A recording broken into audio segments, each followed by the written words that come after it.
Welcome to the SRBRadio.com music show with me, the Gabby Cabby, at the Jewel in Birmingham's Crown, the Jamhouse, supporting B1% and Protect with a magnificent acoustic evening with Ben Drummond. Brother, how are you? I'm good, man. What you got in store for me tonight, mate? Well, it's a plethora of positivity and acoustic beautifulness. Starting off Gabriella Jones. Okay. Gabriella Jones. I can't think. Gabriella Jones. Yeah, Gabriella Jones. Who have we had on tonight, man? I don't know. I ain't seen it yet. I know, of course you ain't. Yeah, hold on. Gabriella Jones. I think you certainly got Jessica Rhodes on. Jessica one of Rhodes, my favourites. Gabriella Jones. Little Liam's playing tonight. Little Liam's played tonight. Who else we had? You've got, I think, Paradise. Pleasure House playing at the moment, doing the band thing. They're wrapping it up. Sorry, we're doing it beforehand, aren't we? We are. Okay. Let me get it right then. So we've got to pretend. Okay, yeah. Try and mind. All my shows are different. But so they're all different. You're going to put this in at the beginning, aren't you? Yeah, absolutely. Ask me again. So. Okay, yeah, tonight we have... Hey, you nearly fell out of there, Drummond. No. That's how much you need to know. It's a good job. That ain't just a flat drop, innit? Yeah, I'll say. I'll be going, Ben! Give me tomorrow, man. Yeah, we've had Little Liam, yep. Jessica Rhodes, who I am playing bass with. Yep.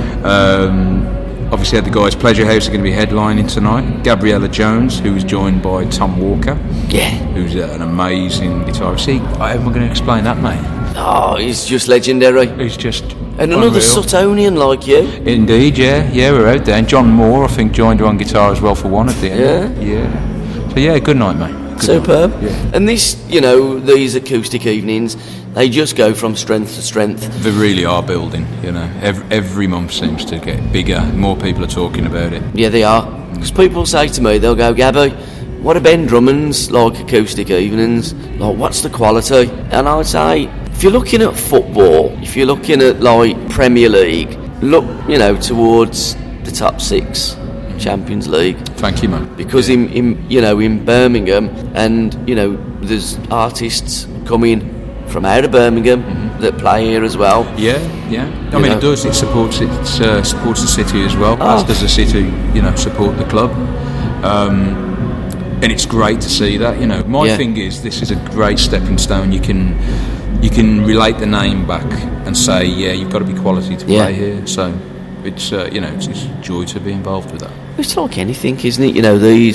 You play at St Andrews or you play at Villa Park. It ain't just anyone that plays there. No, yeah. You need to have a certain ability, and that's what they say. How do you get to how do you get to the jam house? You practice. You got to be bloody good. Yeah. And that's but the talent's there. It's depressing sometimes because you think, where do you take it next? Where can you push it? That's your problem. Yeah, it plateaus out, man. This is great. This place is full all the time. Yeah. But where'd you go?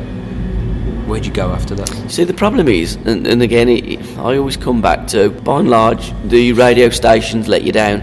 Yeah, I mean, they don't. Don't know. Well, I mean, you've got Introducing. Yeah, they're good. They're brilliant. They're superb. But the daytime TV locally, radio. Where is it? It's not. Look at this, it's rammed. Yeah. It's rammed. People have come here to see music tonight, And how can that be ignored, man? Well, it can't be really. You can be making somebody a lot of money. Of course you can, because, these are, and I keep saying it through our whole project, not just, the show that we do now, but the Biscuit Boys and, all the other shows that we do, our Biscuit Tin. We are playing songs from artists that should be selling millions, and I'll put their material up against anything in my record collection. Sure thing, man. And it stands up next to them, and better. You've seen the festivals, you've seen what goes on the jam nights, the connections that are made between people with this, man. It's amazing. It's beautiful to be part of it. It's beautiful. It really is. But how long can people sustain doing it without somebody pushing it? Well, how do you develop people? That's the thing on my mind at the moment. How can I do more for people? How can I, because this is a great platform. But I think I've done everything I can do with it. Maybe get a little TV station, something like that, radio, involved in it, streaming it. Well, you know that we will help you. Yeah. At our level, and I would say this with the internet. I've done this for 7 years. Yeah. There's one A&R guy come down here. Even though we've had people playing the Graham Norton show on the telly on a Saturday night, we've had. So, you know, it's not a bad math, is it? You know, it's an obvious thing. This can make. Yeah. You know, put Birmingham on the map. But you know, Birmingham Council will get the money to push the arts, man. You know, they never approached us. They never come to Moseley. They've never come to the jam nights. They've never seen what's happening. You know. Well, I mean, we've got a record label. Have you? Yeah, Gore. Oh, okay. You know, we're recording on that label. Right. We've got artists out on that label. No, I didn't know that. Yeah. So maybe you could scout here then. Well, we can. Yeah. I mean, we can be A&R. There you go. For our own. You and we sick, can. I would sign every artist. Mate, if I had that the you've money, had there. I'd sign everybody tonight. Yeah, definitely. Every single artist tonight. You know. The only thing that I would say in terms of us is, you know, we both work. This is a love and a passion of ours, and you got to put to put all them hours your in, and your stuff come first. It's difficult, but you know, if we could just get a little bit of money from private investors. The council have been given a fortune, mate. They give it to people who who run, not so good, well-run acoustic nights in the middle of nowhere, but somehow they get the grants. It's amazing. Give me 10 grand, and I can show you what I can do with 10 grand. Oh, absolutely. And the same with the TV, we can, we could do a live broadcast. City TV that was running. What happened to that? It fell by the wayside. I believe now Mike Prince, who used to do ATV today, right, I believe he now has got it. Whether they're going to do anything with music, but again, what avenue and how they're going to do the music, I don't know. But if it was down to me, I certainly would be doing something with this venue. I certainly would be doing something. Because the club pushes, and I don't want to be all despondent and negative about it, but it's like, I feel myself as a facilitator of things. So how can I get these people who are pulling in crowds and people are loving them? How can I help? Push that, get it further. But it makes me wonder, mate. It's my quandary in life at the moment. Again, it's only that. I mean, my ultimate hero is Paul Weller. Yeah. If Paul Weller wasn't played on the radio stations, he wouldn't sell any records. Yeah, and he wouldn't be making the records he's making there. No, because nobody would have heard of him. And the guy would have had to get a normal standalone job. Like, of course he would. We all do that. But when the record and the radio stations support and play the music, people can hear them, and then they will buy them and buy into what the musicians are doing and what you're doing. So it's a kind of chicken and egg. And I do say there's 6 billion people on the planet. Now, if percentage of that 6 billion was listening to our Biscuit Tin and the shows that we cut with the likes of yourselves and other promoters and artists, they'd be selling it. Yeah. So it's close. Mm-hmm. It's almost I think there. It's new, isn't it? Because you've got YouTube, you've got all the local level, you've got the underground stuff, which is appeals to me because you don't get the stuff that's just generic. Throw it in. So, but there's so much choice out there. It's a different world we live in, though, isn't it? Big radios, Radio 2's got a big listenership then. Radio 1, is that right? I would have thought so. Yeah, that's what they say. Yeah. Radio 5's alternative, isn't it? And yeah. But it's about now in Birmingham, because we're talking mainly Birmingham here. Yeah.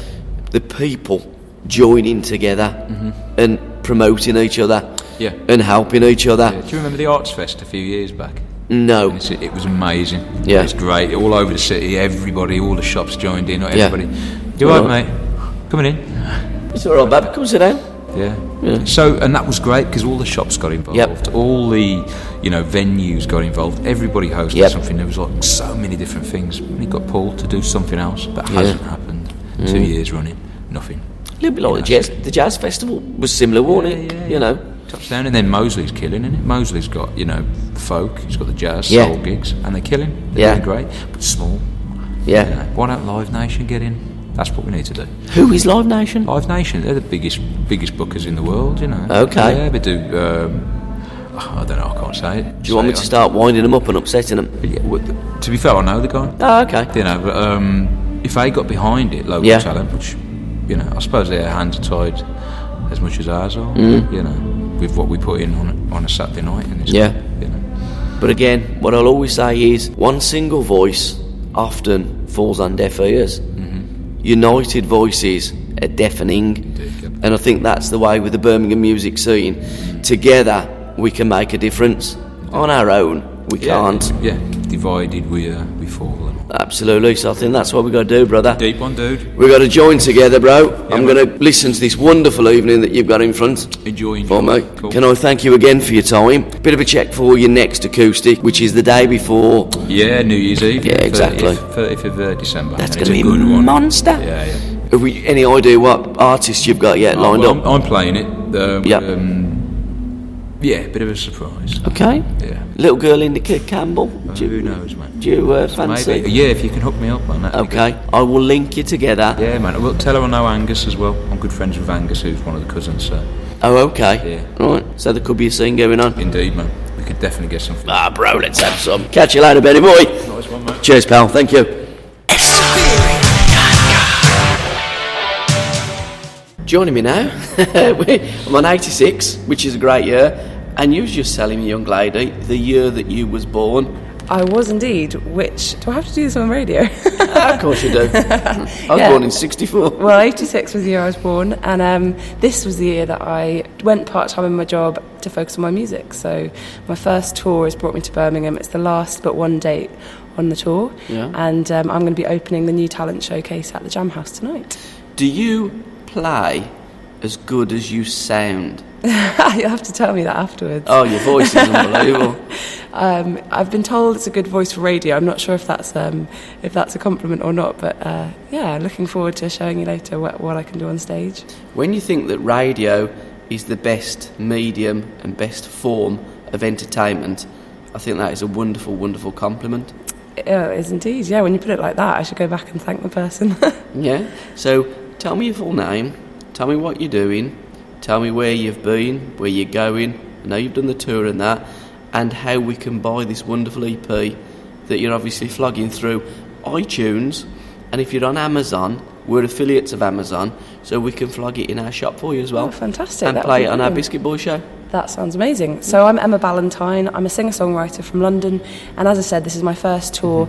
I started out in my old hometown, which was Salisbury, and I've been working around various places in the south and the Midlands, finishing up here in Birmingham. And I'm promoting my debut EP, which is Flying Machine. That's the one you can find on iTunes and on my website, which is emmaballantyne.com. And I'm already planning ahead for next year when I'll be recording in the studio with a producer that's yet to be revealed, but very excited about that. And I've got a spring tour which is in the works as well. Fantastic. Tell me about the Flying Machine. So that was a collection of songs that I've written over the past couple of years. And the title track, Flying Machine, I'll be performing tonight at the Jamhouse. It's a story really. It's about a guy that wants to build a flying machine, and it sort of starts there and carries on. And it's always a really interesting one to play because everyone has their own ideas about what it's about. I always get asked about it afterwards, and I've always avoided giving a definite explanation because people seem to enjoy the guessing game. Exactly. So that's on there, and I'm also going to be playing a track called Perfect Crime, which hasn't yet been recorded. It's hopefully going to be on a new record, and a couple of others that are favourites of mine as well, so looking forward to it. Your tour, where have you been? What's your best gig? That's a tough question. This is tonight. This is obviously going to be the best gig, but I had a lovely one up in Nottingham at the Jam Cafe, so I'm collecting venues with Jam in the title. It was really lovely. They do a beautiful job there with the sound. The other act, Felix, was fantastic, and it was just a really nice vibe. People came up afterwards to chat, buy the EP, and I think that's what touring's all about really, is meeting new people and playing at venues like that which leave you feeling sort of really warm inside. So there seems to be a bit of a connection with Jam. Jam has been a theme of this tour. Traffic jams as well. There's been a few of those, so it's been a running theme. In fact, there's been a bit of a food theme when I think about it. I'm playing at the Spice of Life in London. There was the Cheese and Grain in Frome. This is obviously the second Jam-related one. And I also played at the Fat Fox. I'm not sure if all that food has anything to do with the size of the fox, but that was another one that I played at in Portsmouth. You're good. You are good. The way you've linked all that up to being a Fat Fox, superb. Do you like the Jam?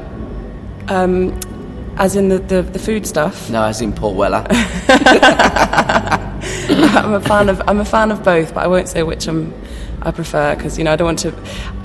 I do like Paul Weller actually, but I prefer his solo stuff, I think, to the Jam. So, yeah. I hear what you're saying. Where's your main influence? Where does that come from? One artist I started listening to when I was about 9 is Suzanne Vega. She's a folk artist and she writes the most beautiful and hilarious sometimes songs. So she's been a big influence. And I also love people like Florence the Machine and Kate Bush. And the new record's going to be a bit of a departure from the folky side of things that I've been focusing on and a bit more of an adventure. I'm currently talking to the producer about what genre it is and we're not sure. So I think that's probably a good sign, really. Again, I think it's a great sign. I think you're giving some great answers. Because I always say on our Biscuit Boys show, the artist is the most important person in the industry. The music industry doesn't say, oh, I think we'll put this artist in this genre. Absolute load of garbage. It's all about the artist and expressing themselves through music, through song, through putting words together and connecting with the audience. That's the most important. That's the art form, not the Muppets that play it and the ones that, like, you know, all the rest of it. X Factor stuff. I mean, I've always listened to a real wide range of music from, as I said, folk, loads of jazz. I've done lots of jazz singing, some classical stuff. I was in a rock band when I was younger, and I think it's quite nice to borrow and weave those things together. And I got told the other day that I'm 40% folk. We don't know what the other 60% is, but that was lower than I thought, so I thought it's time to see what the other 60% is, and that's what I'll be doing in the next few months. But that's it. It is like a giant biscuit tin. So what we do, from 4 till 7, every day, we put all the music in our tin, and it might come out jazz, it might come out hip-hop, it might come out whatever it comes out, but it's art form and it's music. And it's a fantastic thing to do, I think. Like you say, especially when you're starting out, there's actually quite limited opportunities for very, very early stage artists, and you do rely on people to give you a chance, give you that opening slot, give you that airplay, and then trust that once people have heard your music, the word will get out, really. So it's shows like that are the lifeblood, really, of getting people out into the industry. How difficult is it to get your music out to those bigger stations, those bigger a record plugger going and saying, like, I got this great record, yeah, will you play it? And they go, see ya. Well, I think in some ways it's easier than it used to be, because anyone can now, get their music recorded to a pretty professional standard, which you didn't used to be able to do. So that's one big hurdle removed, but I think it's more competitive than ever because there's so many good artists out there. You could just have to open Spotify and you'll be inundated with amazing artists. So I think it always helps if you've got some help, some kind of support from an actual plugger or from an actual company. But ultimately it's the music really that has to do the work once they've got it in front of the person. So I guess my job is to try and do the best songs I can, and then hopefully with a little bit of help get them heard by the right people. So that first track on your EP is so important, isn't it? Yeah. Because if that doesn't bang straight away hit someone and go, do you know what, chuck it. Well, the one of mine is definitely the most different of all of the tracks on the EP. It's an a cappella beginning. You'll hear it later. And it really the idea is to grab people early on with the story that you're telling. And it might be not everyone's cup of tea, but for those that it is, it's the first thing they hear. They know what they're listening to. And yeah, hopefully you'll agree when you hear it. So that's what I love with kind of unsigned artists, earthy, organic artists.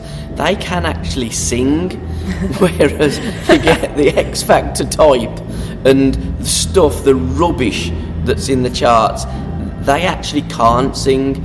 It's all studio, it's all kind of layered, and I don't call them artists. Them people just turn up, do a kind of all right, number one. It's rubbish, isn't it? Well, I think there's always a team behind them, and there's some really talented people that probably no one would know if they heard them or see in the street, who are making all these hits. And I think there's still a skill to being a performer and being up there on stage, but it's certainly difficult to tell apart the people who are just people who write all of their own material.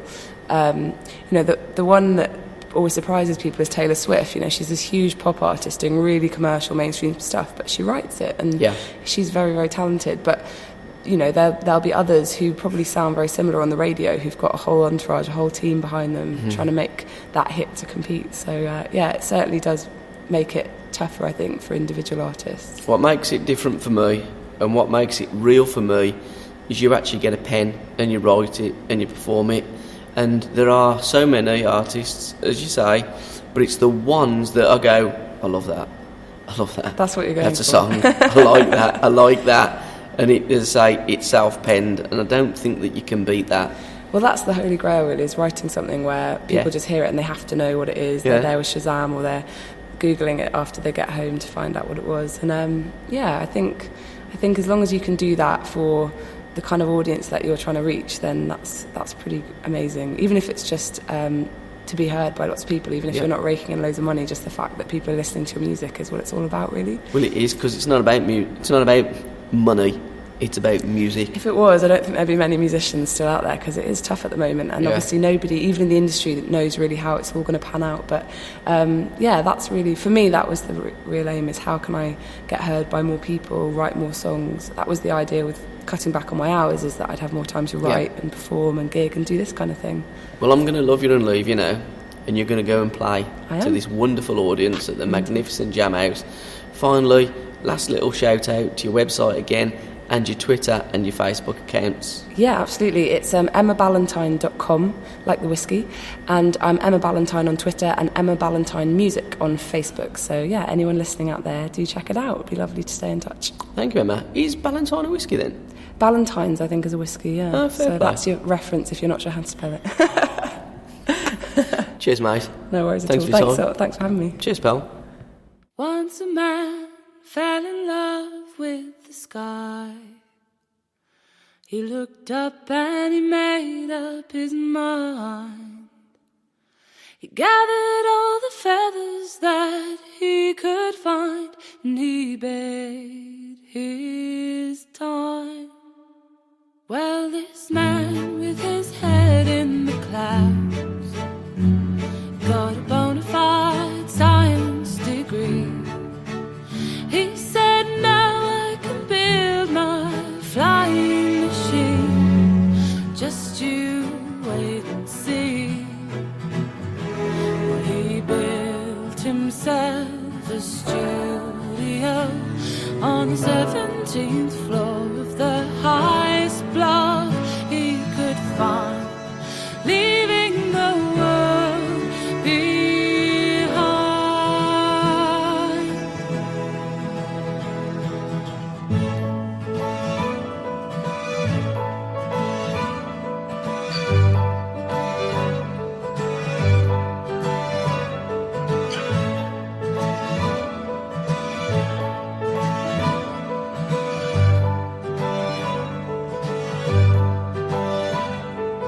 Nuts and bolts, string and glue,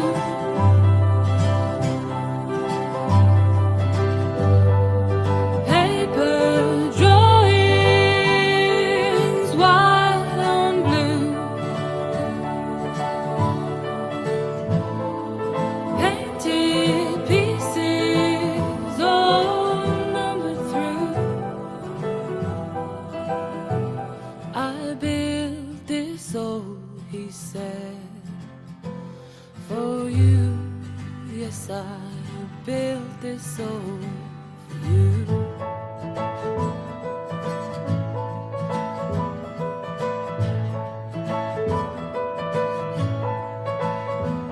Well, a girl on the same block as he climbed the staircase one day just to see. She said, I'm in love with the same sky too. Won't you take me with you?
climb the staircase to say it's okay.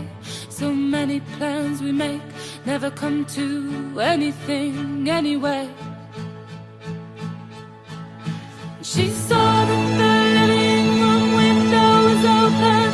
Nothing remained of the man that she'd spoken to. Just a dent on the bed with a clue that he'd been there at all. Oh, she said, you built your machine. And she pictured him swimming in the clouds that she could see.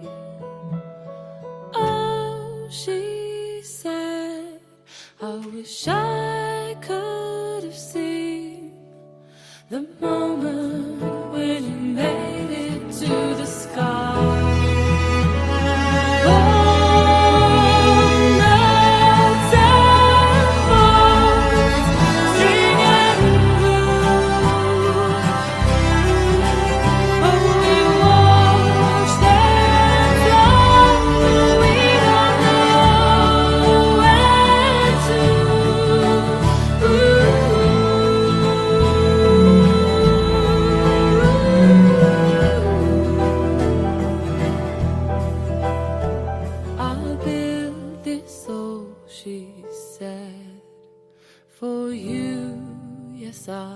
Built this soul for you.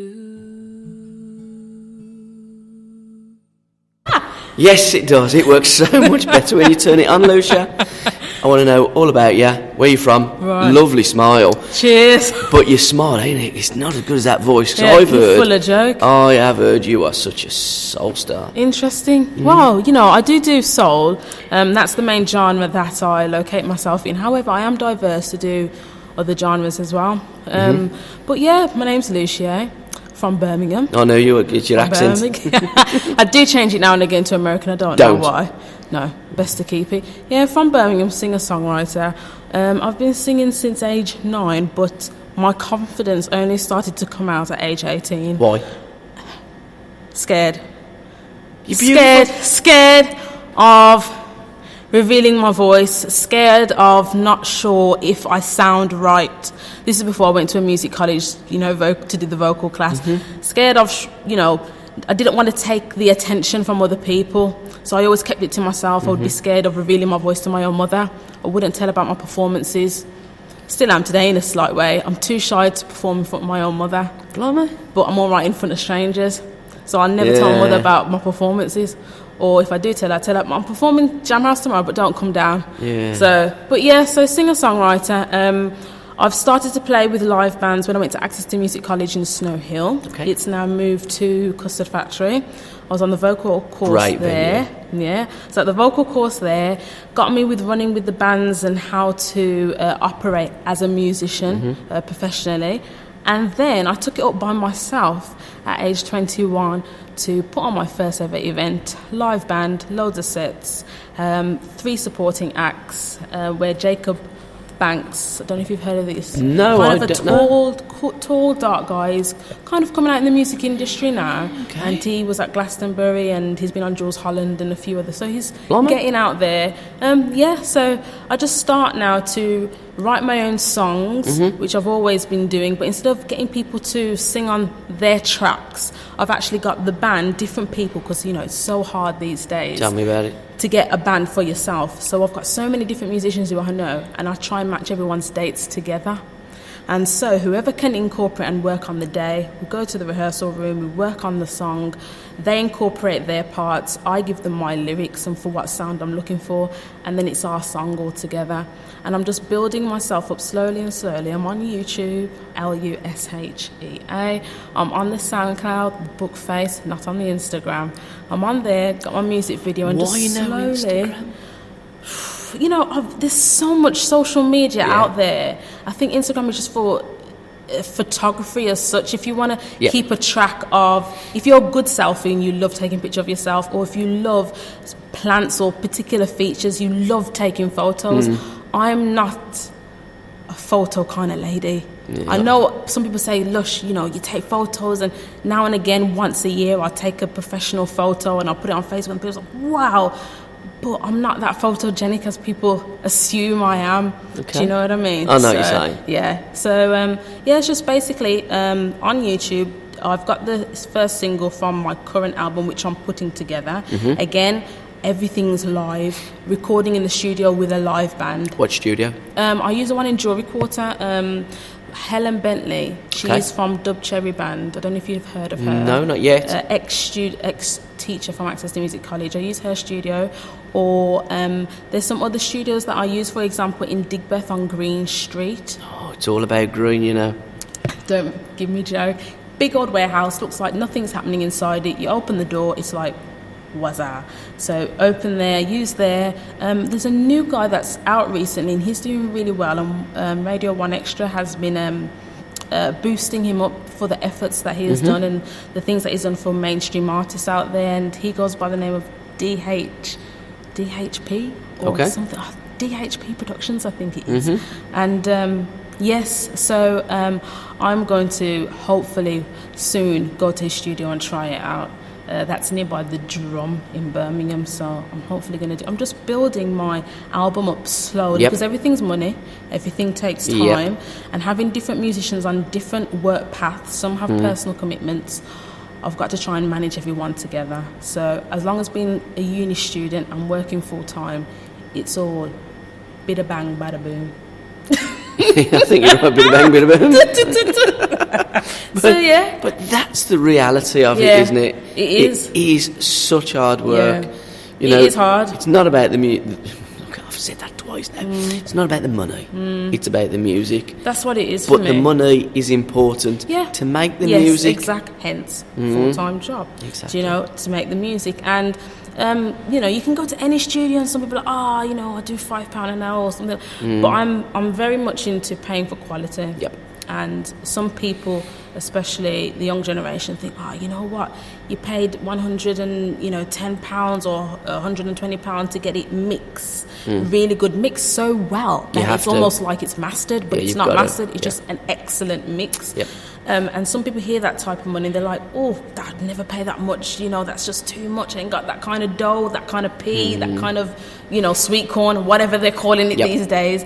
But the people that I work with, like Austin, he's from King Loud Productions. I've been working with him since age 16. I'm now age 24. Yeah, okay. And he's the only person that's only ever mixed and mastered my music.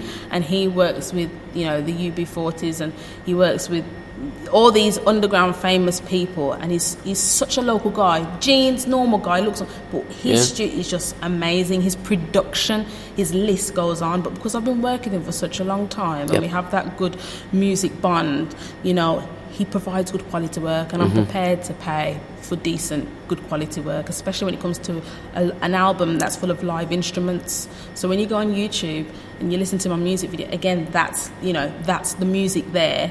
Audio-wise, it was all done live. So I try to stick to that procedure. It's a long procedure. It's more painful because sometimes you do get let down by a bass player, or you do get so it's hard. But like my first song that I ever done at age 16, Don't Give Up. And you'll find me on the open mic competition as well, the UK open mic. I done that last year. So yeah, it's hard, but I enjoy it. And Ben Drummond, you know, we got in contact with him, and he asked me if I'd like to, and I said, yeah, sure. And I said, I've always wanted to perform at Jamhouse, and what better night, what a better day, and I am here. I'm looking forward to it. Is this your first time then at Jamhouse? I've always watched other artists. Yeah. But to perform is the first time. Nervous? Not yet, until I go on stage. Yeah. When I go on stage, an American accent will come out. I don't know why. It will come out, and then you're thinking, well, I'm not quite sure because I've just interviewed her and she's proper brum. Where is it coming out? I have this problem. I'm trying to go into rehab with this problem. Yeah. I'm just hoping that your mother doesn't walk through the door. Oh, God, I'd drop dead. No, don't do that. Don't do that on your debut. I would drop. But she actually, speaking last night over dinner, she's 50, but she wants to actually sing with me and do a song together. So you've got a young mother then at 50? She's 50, but she looks about 29 because she's very cute face, bubbly, and smile. It's beautiful. She's just very young. Yeah. She looks very young, but she's very comical as well. She's the same age as me, 1964. It's 64. And I love my jazz as well. Speaking of 1964, you know, Gregory Porter. I don't know if you've heard of him. You carry on and talk about him. Gregory Porter, 1964. He's got that song for 1960, 90. And watching like a 12-band orchestra or a 4-band, whatever band, live at Symphony Hall, that inspires me so much to experiment with other musicians and instruments for my song. But, you know, I think to myself sometimes, in my head, I'm so full of ideas on where I want to go and where I want to reach. But I have to remember, Lush, take your time. Yep. Everybody's always asking me, what are you on X Factor? Where's your album coming out? And guys, it's coming. I've done so many songs, didn't put an album out, done song after song after song. And now I'm just starting to put the Lush EP out. Again, it's got to be meaningful. Yep.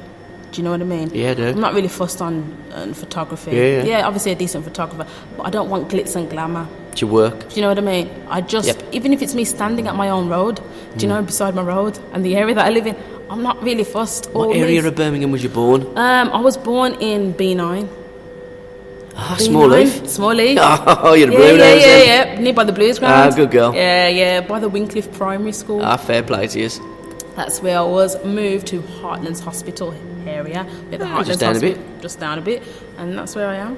That's where I am. Not too far, but I do what I can. It's hard and it's hard, but I think, you know, every year I've tried to achieve something, and I've done the music video this year, on to next year, hopefully the completion of the album, hopefully. Everybody's wanting so much, but I've just got to... Take your time, girl. Take my time. Like a true East Brummie. Got to take my time. Take your time. Don't worry about Still it. gig in between. Of course you do. Yeah, that's where you learn your craft. Yes, Still gig in between. You know, again, not fussed on, you know, I'm only doing gigs where I'm only getting paid and I'm not doing... No, do all the gigs. No, do all the gigs. Do it. Don't care. Even Get if it's it a out pub, there. Yep. Bull's Head, whatever, I'm there. Do you know what I mean? Not fussed, so, yeah. Brilliant. Yeah, that's me. You can catch me on the YouTube, as I said. Last shout for your YouTube, your Facebook, your website, because that's the most important thing, getting that music iTunes heard everywhere and out there. So you tell me all about these, baby. Again, if you want to catch me on YouTube, you will type in, just like the shop Lush on the streets, Lush, and you add the E and the A at the end. That spells Lucia. You type that into YouTube, you will see me. You know, I probably sound age 40 or sound mature, but I'm actually quite small. You know, so I remember some people being shocked at when I've turned up at their studio and they've never met me, but they've looked at me like, oh. So they thought, oh, right, where is she? Yeah. So, yeah, Lucia on YouTube. If you want to support the Hip Hop Soul single, which is on Amazon for 99 pence or 89 pence, and on iTunes for 99 pence, again, type my name. You won't see a picture of me, but you will see hip hop's, the actual writing, Hip Hop Soul, and you'll see my name. Facebook, I've got a music page and I've got a general page. Okay. If you are going to contact me on Facebook and it's on the general side, let me know where you've seen me from, because I'm very skeptical of just accepting anybody. Yeah, sure. So tell me where you've seen me from. Again, Lushea. Ben is supporting me tonight, one of the guitarists, and James from Pleasure House. I don't know if you've heard Pleasure House. Okay. I use James as my cajon player, but he's in his band tonight and he's playing for me tonight as well. Fantastic. And if they're excellent musicians, very mind-crafted, very trustworthy and supportive. Don't let you down. You've got Drummond on bass? No, I haven't got Drummond. It's the first time it's I've the other met Ben. him. Oh, right, okay. Ben Jones, sorry. Okay. Ben Jones. Yeah. Ben Jones, that's who I've got. You'll catch them as well. Ben is always kind of fluent and constantly with me. Mostly I'm with a cajon player, backing up singer, bass, and lead guitarist, so 4 of us. I used to do big bands. I did that for about, I think, a year and a half, but circumstances financially I wasn't able to keep everyone. Yeah, exactly. So I had to downsize. So hopefully I'll get back on the big band thing. It depends. But yeah, YouTube, iTunes, Twitter, yes, I do take a bit of time to follow, so I'm a bit slow on there. I'm a bit slow, but at least once a week I'll check it. Do you know what I mean? That's why I said Instagram's not going to connect with me. Do you know what I mean? And they got all this Snapchat business and all this and that. Oh, don't get me started on that, lush. I ain't got the time. No, do you know what I mean? I come home from work, got work to do, got my uni to do. I ain't got time to check every social media. If I had a company that worked for me and did all that for me, that's a different thing. But because I've got to keep a track on everything, it's hectic. So I'm on the Twitter, LUSHEA with a capital T, Facebook, YouTube, iTunes, Amazon, you know, and you'll love hopefully you guys will love the video. I've enjoyed making it, so yeah, check it out and check you out, keep girl. Following me, do what you can, you know. Yeah. Well, can I just thank you for your time, Lush? Yeah, thank you. It's been an absolute pleasure having me. Cheers, mate. Oh, thank you. Thank you. Take care. Cheers, pal.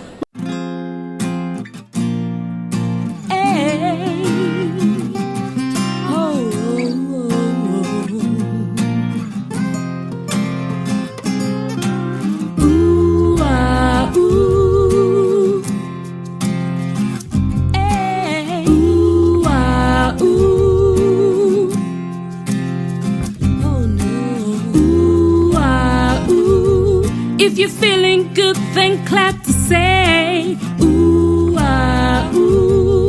Don't look back, 'cause we're here to stay. Ooh, ah, ooh. If it's good, then please relax your mind and enjoy.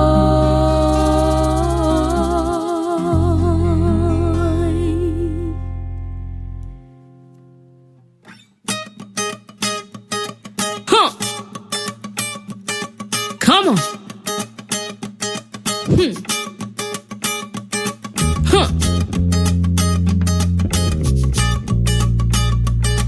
All right. Oh, yeah. Come on.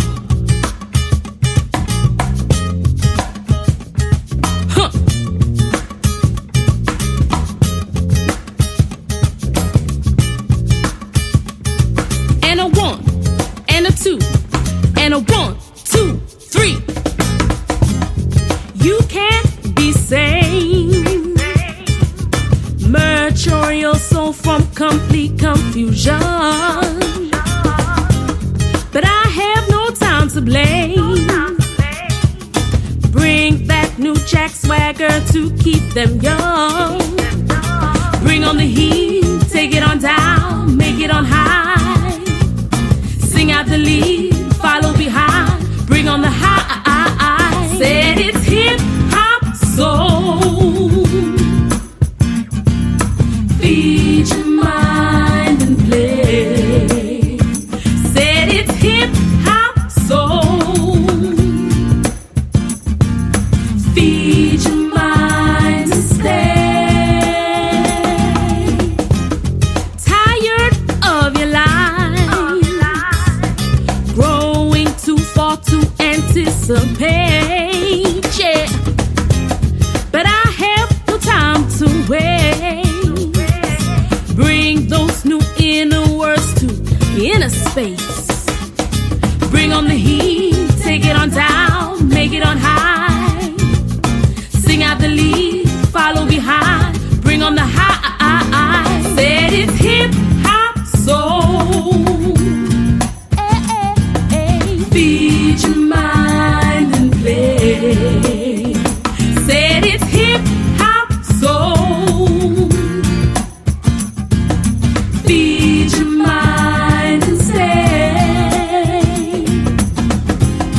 Woo! Can you feel that? 'Cause I can feel that. Now what we gonna do? We're gonna take it on down. You ready, girl? Yeah, I'm ready. Said it's hip hop soul. Said it's hip hop soul. Said it's hip hop soul. Said it's hip hop soul. Said it's hip hop soul. Said it's hip hop soul. Said it's hip hop soul. Said it's hip hop soul.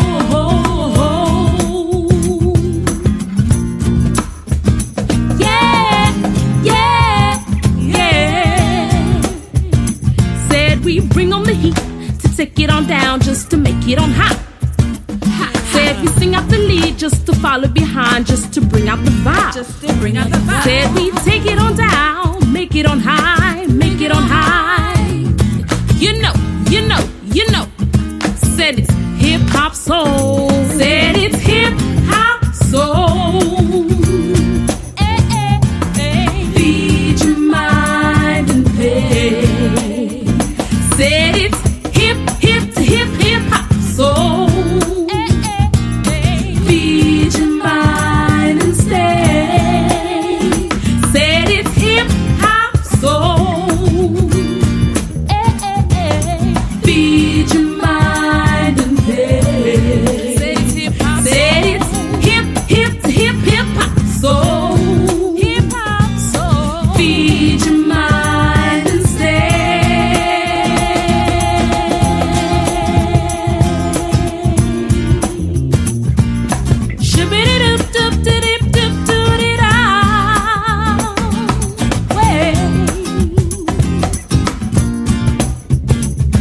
Said it's hip hop soul. You know. Woo.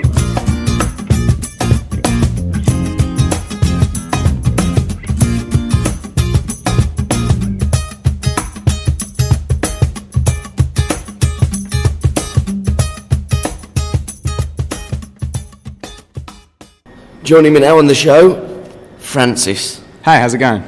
Now, after the Pope or Trevor? Francis of Assisi. Oh, okay. Similar. I don't think he killed anyone. I hope he didn't. I can't remember whether that's the case or not. Does seem yeah.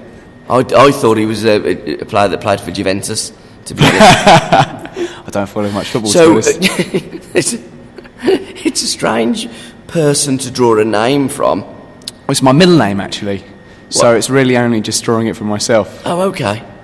And where are you from? I'm from Milton Keynes, originally, and my connections to Birmingham have been through playing in different bands around here over the last few years. And this Francis, the outfit, is me doing myself, me doing my own stuff and just doing it. What is your own stuff? What kind of music do you play? What do you like? I've recently finished an EP, and that's been kind of like it's pop rock stuff. You know, I play guitar and I play keys, and but the beats and everything that's kind of electronic, and it's just trying to mix electronic music with songs and songwriting and stuff. I've been performing it. I've done a show with a full band, like 4-piece. So again, incorporating electric drums and acoustic drums, and really kind of making that big band sound. And then tonight, for example, I'm just playing on the keyboard and the piano and acoustic guitar and just doing it like that. So it's just, for me, it was more about flexibility and being able to just go out and do it no matter what. How difficult is it getting your music out there and getting on the road and getting people to link in with you? I mean, on Facebook you are Francis. Yeah. On Twitter, is it also? Listen to Francis. Oh, okay. So Facebook has listened to Francis, Twitter has listened to Francis, SoundCloud has listened to Francis, and when I finally get off my backside. Behind, yes. Don't tell me. Yeah. It will be listened to Francis. Yeah, there you go. .com, you know, and all of those things. So yeah. But that's what you write your music for, people to listen to it. Yeah, ultimately, I mean, I'm not very. This EP I've just done, I did as a limited release of just physical CDs. I didn't put it on iTunes or anything like that. I've tried to keep it off the internet as much as possible. Why? Which might seem crazy, because I wanted to build that relationship up between myself and people in a real way, rather than it just being, you know, music can be such a throwaway commodity these days, and this is everything I've got and everything I am, and to be able to just kind of have to give it away so flippantly right now where I am is didn't feel like the right thing to do. So at the minute I mean, to be honest, I've only really been doing the Francis thing as myself for, you know, we're talking months, although I've been playing for years and have always done stuff. This Francis outfit is very fresh, and so I guess I'm, although I feel very far down the road, with this particular road, I'm really only just getting started, and so it's just about finding people, meeting people, and building a real connection with them rather than just like a flippant throwaway one. It's a little B road off an A road, isn't it? It's become that, yeah. I think it's become the A road, but it definitely started out as a B road. You've been down that road many, many times before. I've been down several roads. I've done a lot of things. Just make sure you don't go down a bleeding cul-de-sac, Francis. Yeah, tell me about it. Yeah. They're not good ones to go down. No, you get stuck in a loop. Yeah, unless you're on a Few bike. of them as well. If you're on a bike, you're all right. But if you're in a car, you have to come all the way back out the other way and stuff and whatever. So, how many of these CDs did you have done? How's it going? I released it at the end of October, 26th of October. Fresh?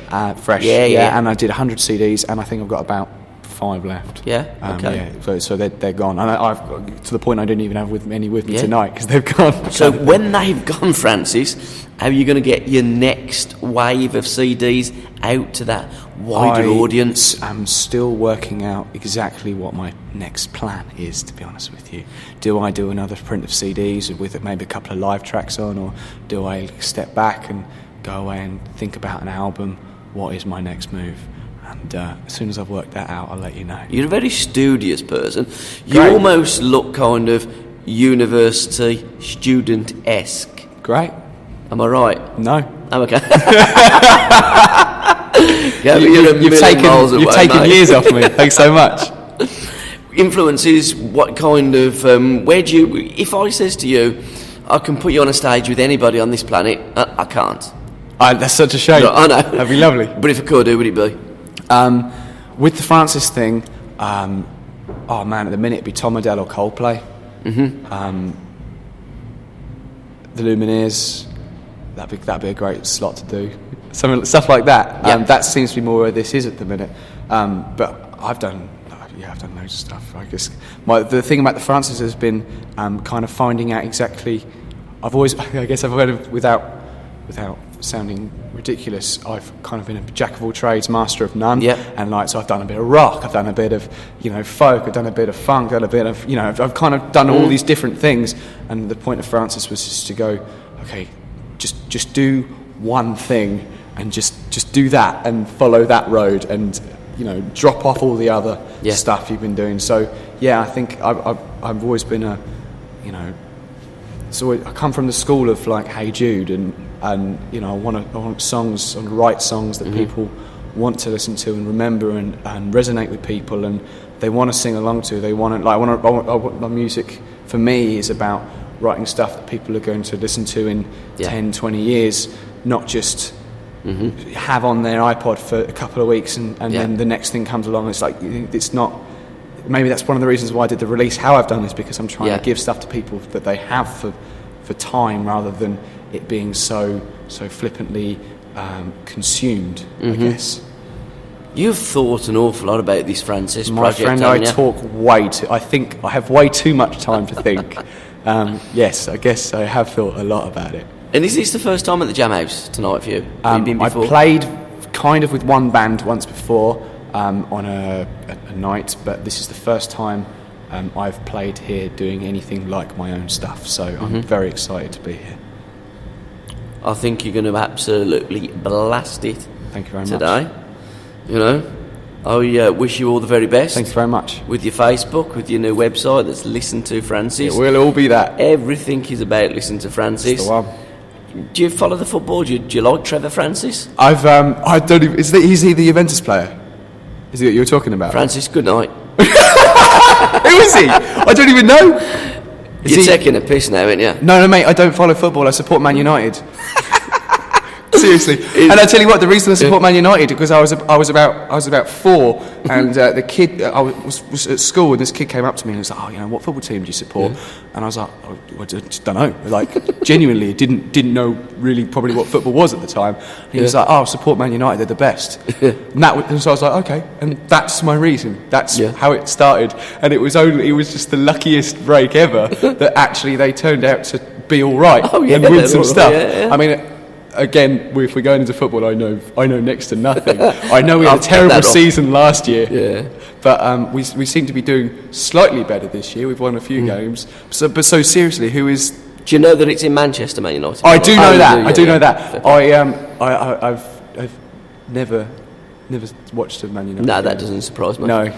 I've never been to never been to Old Trafford. That doesn't surprise me neither. Well, Trevor Francis is the most famous Birmingham City player ever. Right, I'm so sorry, Birmingham City. Okay. No, you're okay, Francis. You've just killed your listenership. If they're listening to me for football, then you're right. If you want, football tips and hints, I am the last guy. I'll just stick to music and hope that's okay for everyone. But I will say, in the other half of Birmingham, the B6, Villa. Yeah, absolutely. Your notoriety has just gone through this ceiling. That's cool. I'll stick to Villa fans, and I'm sorry, Birmingham City fans. I will do what I can to win you back in time. Please forgive me. Francis, can I say thank you very much for your time, sir. Have a great night here at the Jam House in Birmingham, and safe journey back to... You still got the concrete cows, by the way, Milton Keynes? Still there. Any milk from them? No, not any milk that you want to drink. No. We've still got the Point as well, although they're talking about getting rid of that. What Point's that? The Point.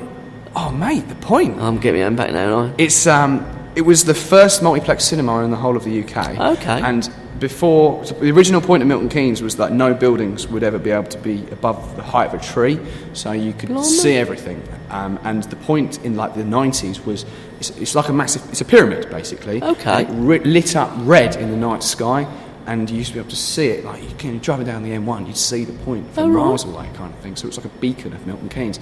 But they're talking about tearing it down, which I'm kind of behind to a certain extent because it's a bit run down and a bit horrible now.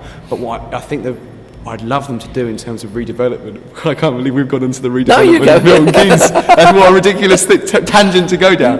Yeah, this is my music show, mate. Cool, man. Yeah, what I want them to do would be great for me, in my opinion, was they would replace the building but keep the Point and raise it up.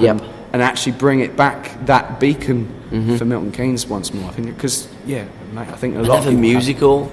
Oh yeah, but man, that's where the clubs were. That's where there was nightclubs at the Point. It was the place to be in like 1985, but it's not 1985 anymore. Sadly, no. I wasn't even here in 1985, so that's fine. Right now, you are taking a piss. You tell me I was a university student, and now you're telling me I'm too young to... How old are you? I'm 27. I'm like the same age as my eldest lad. Oh, there you go. Yeah. You Cool, were around 95? I was around in 95. 85. Sorry, yeah. 95 I was okay. 87 birth. 87, that's me. Absolutely. Well, Francis, for your time, can I thank you very much, and all the very best with your music project. Thanks very much. Cheers, pal. Thank you. Cheers.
years, I would still feel the same.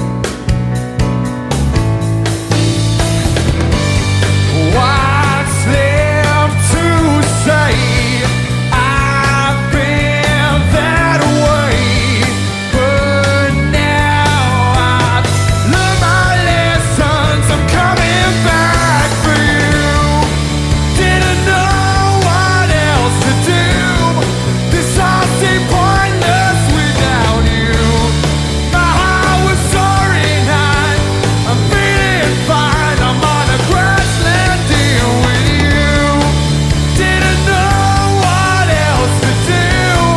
This all seemed pointless without you. My heart was soaring high. I'm feeling fine. I'm on a crash landing with you.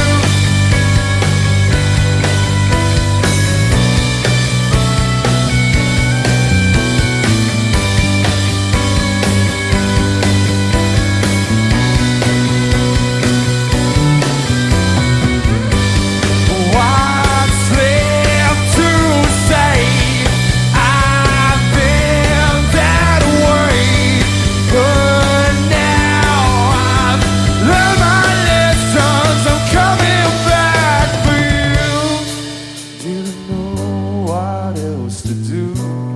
This all seemed pointless without you. My heart was soaring high. I'm feeling fine.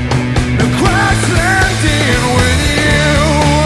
Didn't know what else to do. This all seemed pointless without you. My heart was soaring high. I'm feeling fine. I'm on a crash landing with you. Didn't know what else to do. This all seemed pointless without you. My heart was soaring high. I'm feeling fine. I'm on a crash landing with you. Oh, whoa, yeah.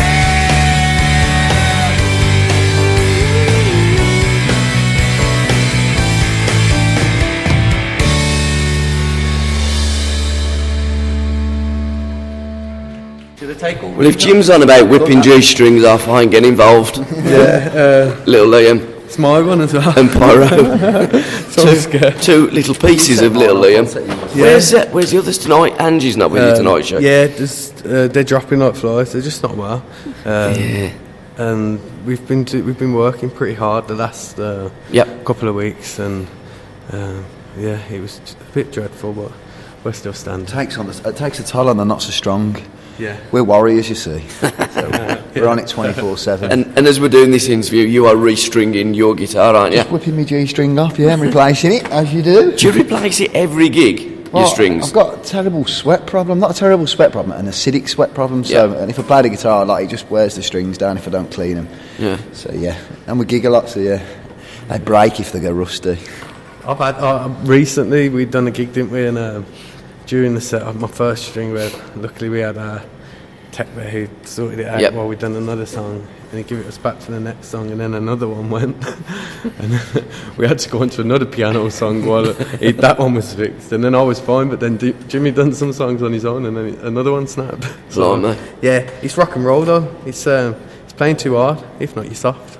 Well, and that is, it's what it's all about, isn't it? Playing live. You're playing here tonight at the Jamhouse. I know. You played here probably 6 months ago, didn't you? It's a great place. We come away from that time. Last time you was here with us, and we was amazed by the sound here. Yeah, amazing sound, and it's probably one of the best in Birmingham. It's up there with the best of where we've played, and we haven't played everywhere, but we've played some good venues and that. But it's nice to be invited to come and play here. There's great acts, as you see yourself. It's always great acts, and it's a pleasure to be part of. What's on your set list tonight, Liam?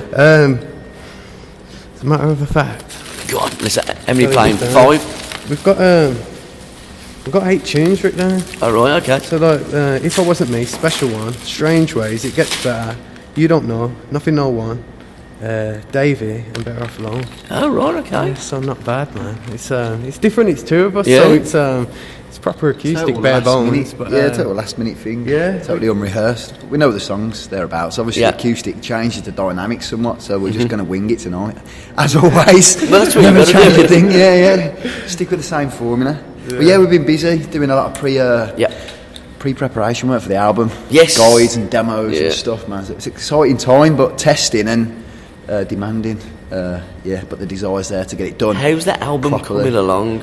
We've done most of the pre-production now, so we're to the stage now where we're just arranging the studio time to get the drums down, and then we're going to crack on from there. But it's 14, possibly 15 songs, so we're looking probably late spring, early summer, hopefully sooner. But we've got to get it right. Yes, it's all about the sound. It's all about getting it right. Don't rush it. Get it right.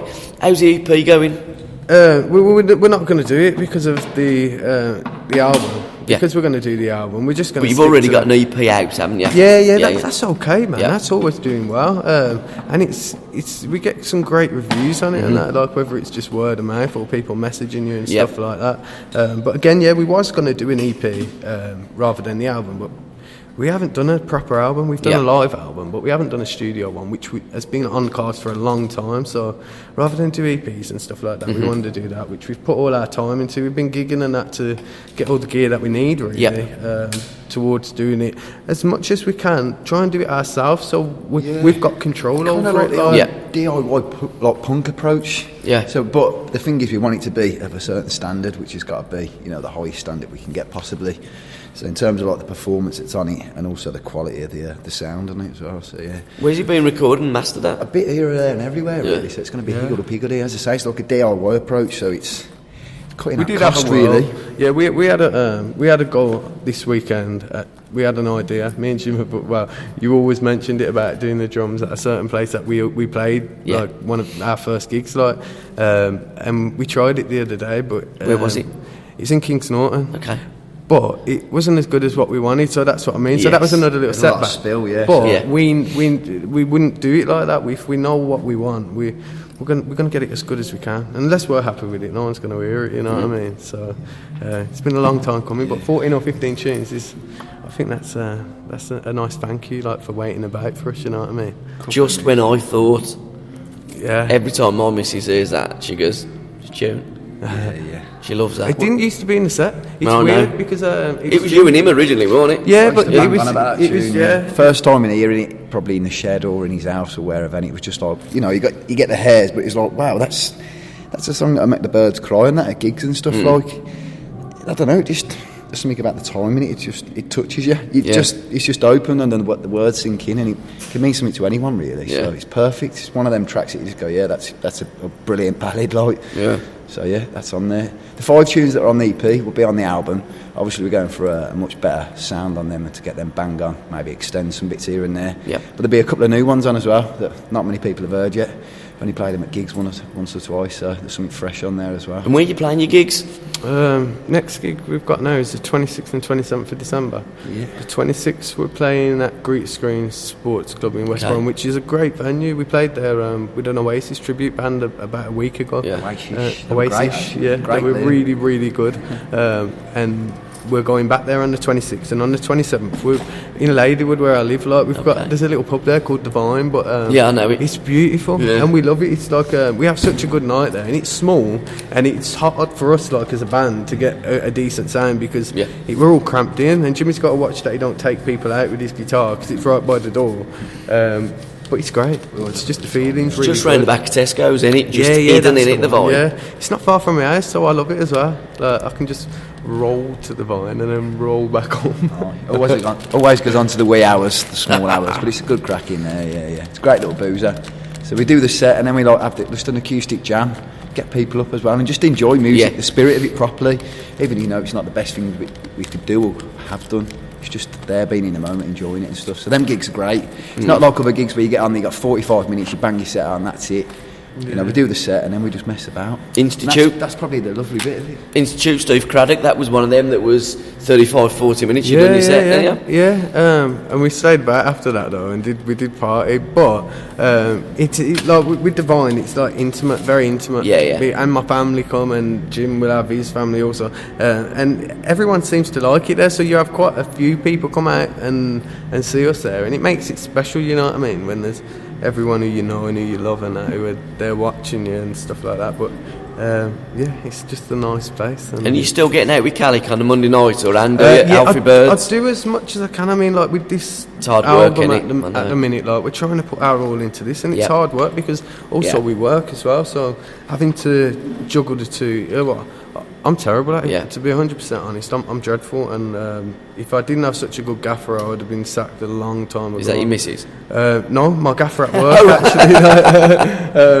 He's actually, that's the governor, but he's actually looked after me a lot, and so I'm quite lucky in that respect, but it is hard, man. It's hard getting out, but I do try and get down to them jam nights as much as I can, because they're fantastic. Me and Jim went about 3 weeks ago, went down to the new one at Adam and Eve. Yes. And it's fantastic, actually. Yeah. Just out of the blue, again, me and you, isn't it? But it's brilliant. You've got some amazing musicians. Some of the people we hadn't met before, and they jumped on the tunes, and it's fantastic. In fact, I think we had Ben Drummond on drums for a few tracks. Believe, and there was this coloured guy there. He was on the bass, fabulous player. You could tell he was like well into his playing, his funk and all that sort of. You could tell he could play. And it was great having a jam with them off the cuff. They didn't know what was playing. It was just a quick shout. It's in the case, and then just go for it. But that's a good laugh. That's what we're musicians. I've seen the drum kit down there, so maybe Ben might get up with us again. You never know. He's a busy lad, isn't he? He can play everything, can't he, Drummond? He's a great musician, yeah.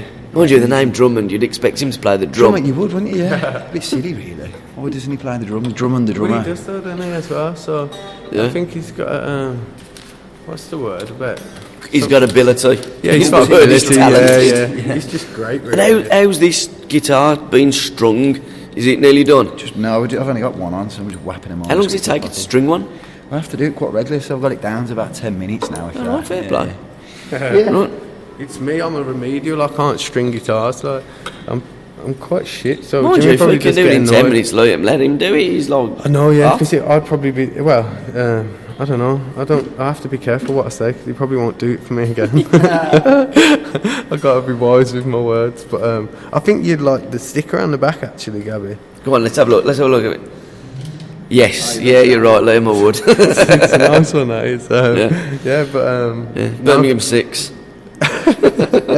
Yeah, of course. No, but I can't string guitars. I'm quite terrible. I'm basic, very basic. Well, at least you can sing and you can write, and that's your I think forte, that makes mate. up for it. Like, so I'm told. I don't know. So I'm going to have to wait for the new year to get hold of your new stuff that's out on your wonderful LP. Any ideas what it's going to be called yet? No, we've been struggling with that, actually. Because names are a hard thing to do, even when it comes to song names and stuff like that. You can choose the easy way and choose something off the thingy, what we did last time, if I wasn't me at the beginning. But this one we want to stand out and make a statement as well. Studio name?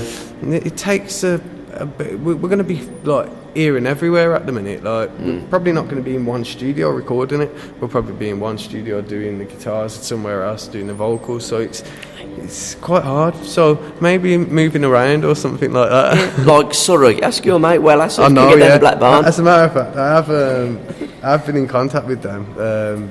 They're fantastic people, but I don't know. I wouldn't count my chickens before the batch. So it may not be called Black Barn, but it will be called something, and it will be out probably the other side of spring. Yeah, around about that time. But if anything, we'll get you a few of the demos so you can have a listen. Yeah, definitely. Well, anything you've got that we'll put up on our sports radio show.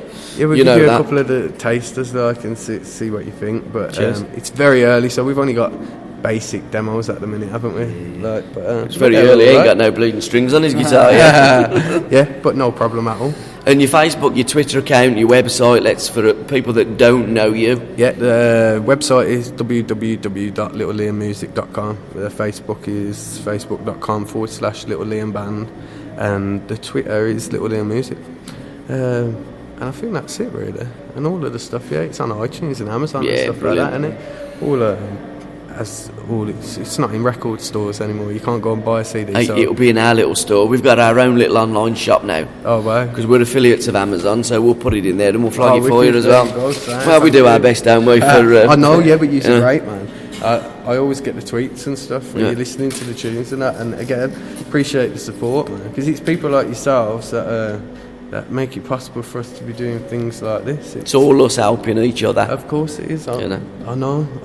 But I enjoy it, and it's like a little family, isn't it? Yeah, it is. That's how I feel part of. A musical family, but you do go out and support it, and a lot of people who we come with, they're exactly the same, and anyone that goes out and plays or just come and watch, man, I respect them, because it's hard to do, man. I think that essence is growing within people, especially now within live music. I think they've got sick of this like mainstream stuff, and there were people that come out, you can tell, or you knew them like 5 years ago in the pub, and they were just like, you know, into dance music or the latest mainstream, but yet they're coming out to gigs, our gigs, other people's gigs, and they're getting into it, and then they're at gigs all the week, and then they're at the open mic nights in the week, so people are really starting to feel this proper music that's done in front of you live. And then, you know, you start supporting your favourite bands and what. It's like the scene, isn't it? Yeah, exactly. And then obviously the next thing is recording and getting your music down for them to buy and to listen to and to cherish forever. Do you know what I mean? Hopefully keep it alive forever. It's art, isn't it? Yeah, that's the art side of it. I think that's one of the most beautiful sides of it, to be honest. I think it's the greatest bit of art that you can buy, a single. I know. That's it. We want to have the hard copies as well. That you know, downloading is convenient and all that, but you don't have that CD, the artwork. There's going to be artwork on there, and that's it's lovely to have that physical copy. Everyone bangs on about it, but it's because it's you know, there's truth behind it. Exactly. Even limited runs like vinyls and stuff like that, we still like it ourselves. It's what we know, like from growing up, and so to do everything by digital download and stuff like that, I think it's a shame, really.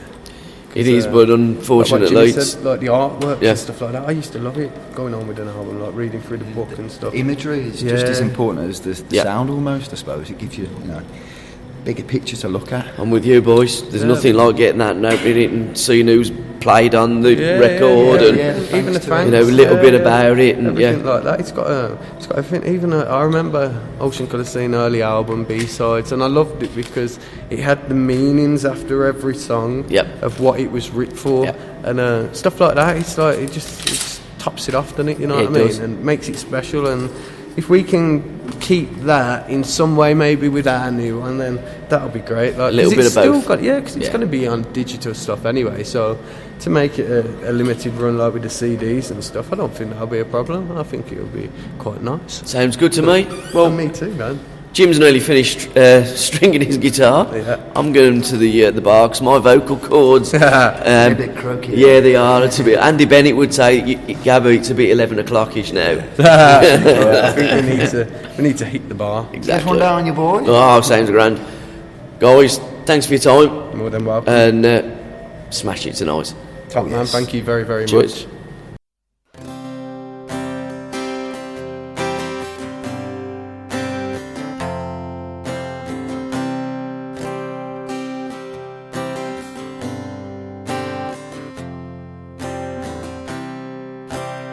Yeah, I woke, but I'm still broke, 'cause nothing ever changed.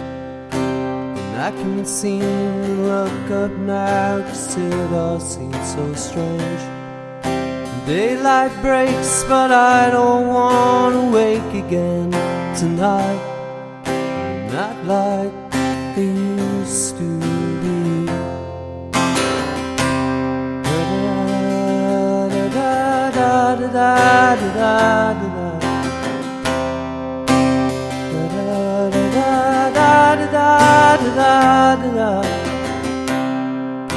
Feeling shakes and it breaks my heart, and you still shine away.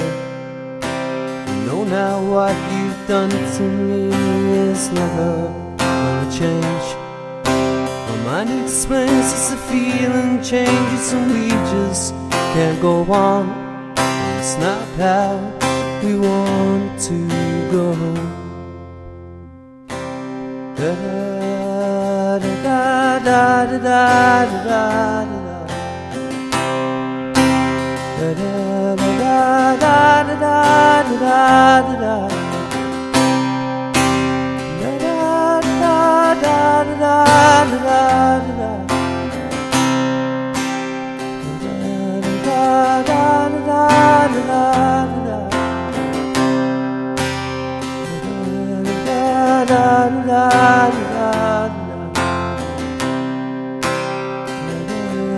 da da da da da da.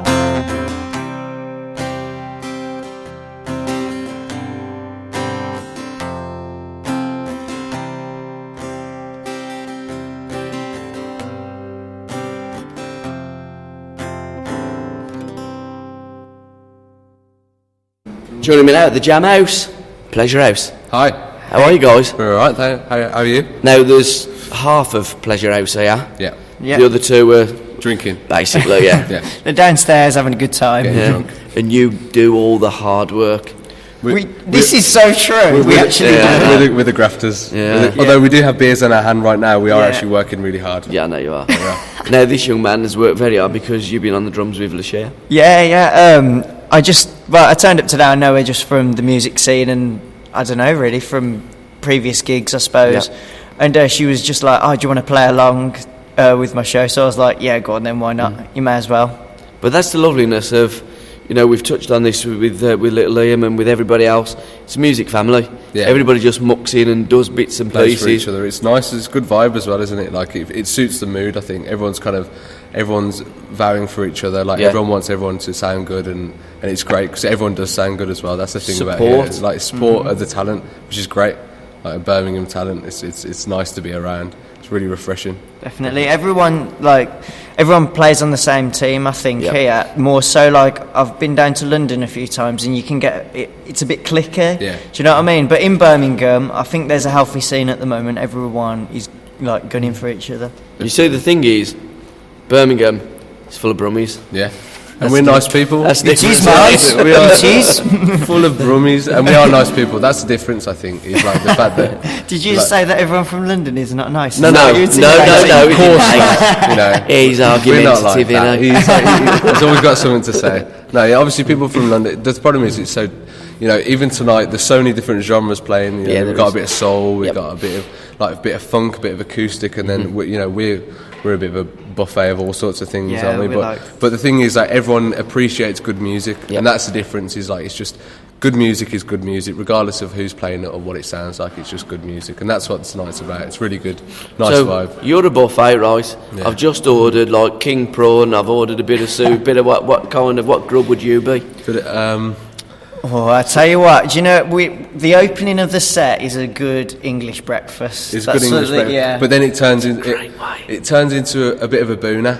Like I like booners. Yeah, a bit of a booner. It gets a bit. I'm liking both of these. It gets a bit spicy. You know what I mean? It's a bit spicy, but it's got that nice flavour. And then for tonight, because the vibe's quite like a nice like bluesy low down vibe. We're going to do a few slow songs. So tonight we're probably going to go for it's a bit like a treacle pudding. Warm, sugary, it's like sweet and just like lovely and wintry, because that's the vibe I'm feeling tonight. Treacle pudding, yeah. Fancy that and a bit of custard. Bit of custard, of course, yeah. Oh yeah, you can't have it without the custard. It's got to be done. And whereabouts in Birmingham are you guys from? I'm from around the Sutton area in Street there. Okay, yeah. Just around that area. Yeah. Me and Abbas the guitarist, we're like, actually James and John are north of Birmingham, we're south of Birmingham, so we're like... You're Northfield, Kings Heath. We're kind of like, Kings Heath, Harborne area, so like, that's where we're from, and then these guys are from like the Sutton area, so we kind of merged the... meet in the middle. Like the time. Do you need a passport to get to Sutton? We do sometimes. Yeah. There's high security there. Because we have to smuggle him in sometimes. Yeah. Yeah, it's like Royal Sutton. It is, isn't it? Very Royal Sutton.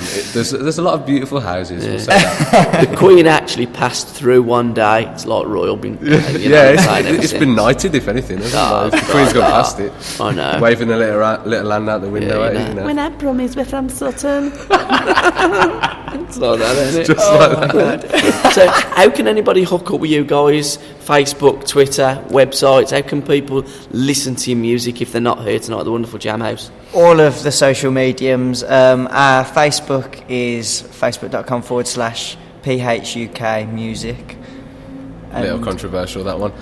Twitter, you can get us at Pleasure House. Why is that House. Controversial? Just because if you spell it out because we're called Pleasure House, so PH is our initial for the name, and then obviously we're from the UK, so we say PHUK.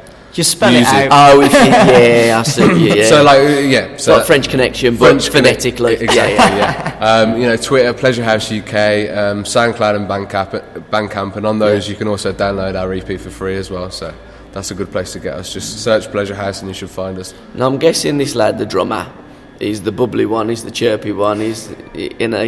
He is. He's a cheeky lad. Yeah. Like, he's cheeky James. We've all got different personalities, I suppose, haven't we? How you going yours? Yeah, I suppose. I do like... Yeah, I like loads of random stuff. Yeah. Quite outgoing. Who writes your music? Mostly me. So I sing and play guitar, so I write a lot of stuff. That's actually how we got started. I started writing. I came out from university and I started writing a lot of stuff. Hadn't really played in bands for a while. I've been doing a bit of all sorts of stuff, like kind of experimental music, a bit of hip hop, and really all I wanted to do was just write songs again, like write, like songs with guitars. That's two you've written. That's two. Someone wants me, clearly. But I was writing, like I wanted just to write songs that like meant something, songs that people could sing back at me, and because that's really where the shivers come from when you play music, when people sing your songs back to you. So we used to play together when we were about 17 in a band, like 16, 17, and so when I came out from uni, I was writing these demos and I kind of sent them over to him, like, would you like to make a band? And I was like, yep. I was like, I've been in Birmingham for about, for the 3 years you've gone, I've been doing the rounds around the scene, and I just thought, okay, I've got to just pick the best people to go with now. Yeah, it was time to get creative, and it was great because we came together. James picked the other half of Pleasure House. James picked, and we got together in our first rehearsal, and it was like we've been best mates forever. Like, it was usually there's a bit of an awkwardness when you first meet like musicians. There's kind of a little bit of showing off. There's a little bit of like self-consciousness, but when we got together, we just started like jamming around the tunes that we had, and it was fluid. It just the just weird gelled thing well. was, like, the bassist that I asked to come down, to be honest, he wasn't my first choice, but don't tell him that. Don't worry, he won't. No, but what happened? What happened is I needed a bassist really bad because the one flaked out, and I didn't know John. I just met him at a gig, and he was a Facebook friend, so I knew that he played the bass, but that's all I knew really. I just met him once, so I typed to him. I was like, can you come down? Like, he didn't know anyone. Can you hold a guitar? Yeah, that's what it was. And he came down. He just got in from work. He was working like from 7 in the morning till 11, and he still came down to the rehearsal at like about 12 o'clock, I think. And he just fit in straight away. Yeah, and it was good because we knew like he was obviously keen to just get out there and playing a bit enthusiastic if he would do something like that with people that you don't know. Yeah. So yeah, it was good. So if I was to, people were saying to me, Gabby, ask them, like, if there's a band out there, what kind of band would you be likened to? That's a difficult one. Okay, what band would you like to be likened to? See, that's also a difficult question. I guess at the moment, we kind of fit into... We have similar kind of disco vibes to the 1975. We also have kind of similar indie vibes to Peace and like, Stone Roses and stuff like that, the greats. But I guess kind of what makes us a little bit different is the fact that we mix it up quite a bit. So we've got a bit of... Like, we'll have hip-hop beats going on, and we'll also have like indie guitar, and then we've got kind of like a psychedelic vibe to things. So it's a bit of a mix, but I guess 1975 and that's the kind of that's the bracket that people say that we fit into. That's what they say we sound a bit like. Someone said once we sounded a bit like an indie Daft Punk. That's all right, nice. Yeah, we'll have that, won't you? So that's pretty decent. We can't go wrong with that. Like Daft Punk are the greats. And the Scottish connections with the tartan, is there any? Yeah, this is a big fan of the Bay City Rollers, mate. Back to 1975, Back to 1975. Full circle, innit? There you don't remember the Bay City Rollers? No, I've never even heard a song. We weren't even glimmers in our mother's eyes at that point. What are you, about 25, 26? I'm 22. Blimey, same age as my oldest daughter. Oh, right. Yeah, she's 22. Yeah, so we weren't about then, but we take a lot of inspiration from that kind of music as well, like the disco and the soul. Disco's good, to be fair. Yeah, it is, and it's a lot of good disco out there. It's making a comeback as well, I think, with a lot of the stuff. Like, I think what people need the most in this kind of climate, in the world we're living in, is fun. And we're all about, and that's what we're about. Like, we don't want to, we're kind of like non-political, non-religious, non-ideologic. It's just more about just live your life and just have a good time, because at the end of the day, life isn't It's short. great. It's kind of short, Tell me about it. Sometimes it can be really crap. So basically, the best thing to do is just enjoy it the best you can.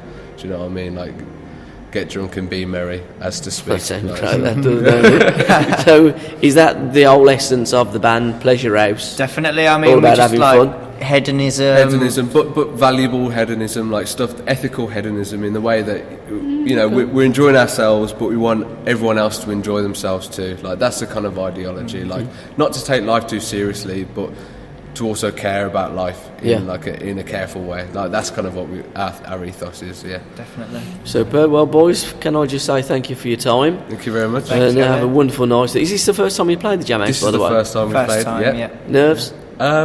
Little bit, but just more looking forward to it. It's a bit of a different vibe. Exactly, obviously, we're used to gigs where there's people that just want to jump up and down and that, but it's like seated. It's nice. We've thrown a few more low down tunes in. Yeah. I mean, it's going to be good for us to play. To be honest, some great pictures on the wall in here as well, isn't there? Yeah, I've seen some of the people that have played.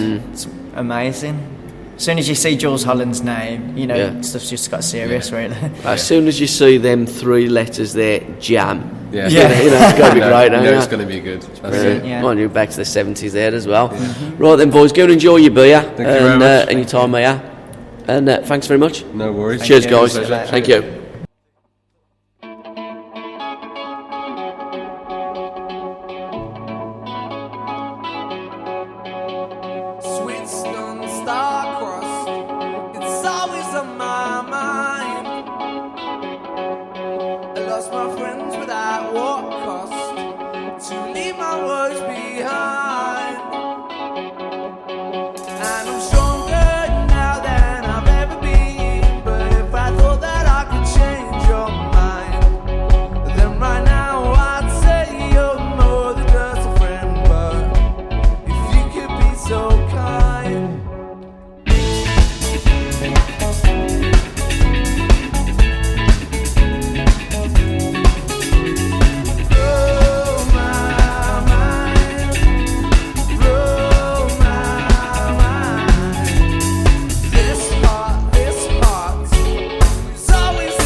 Right, joining me now on the show, it's usually a trio.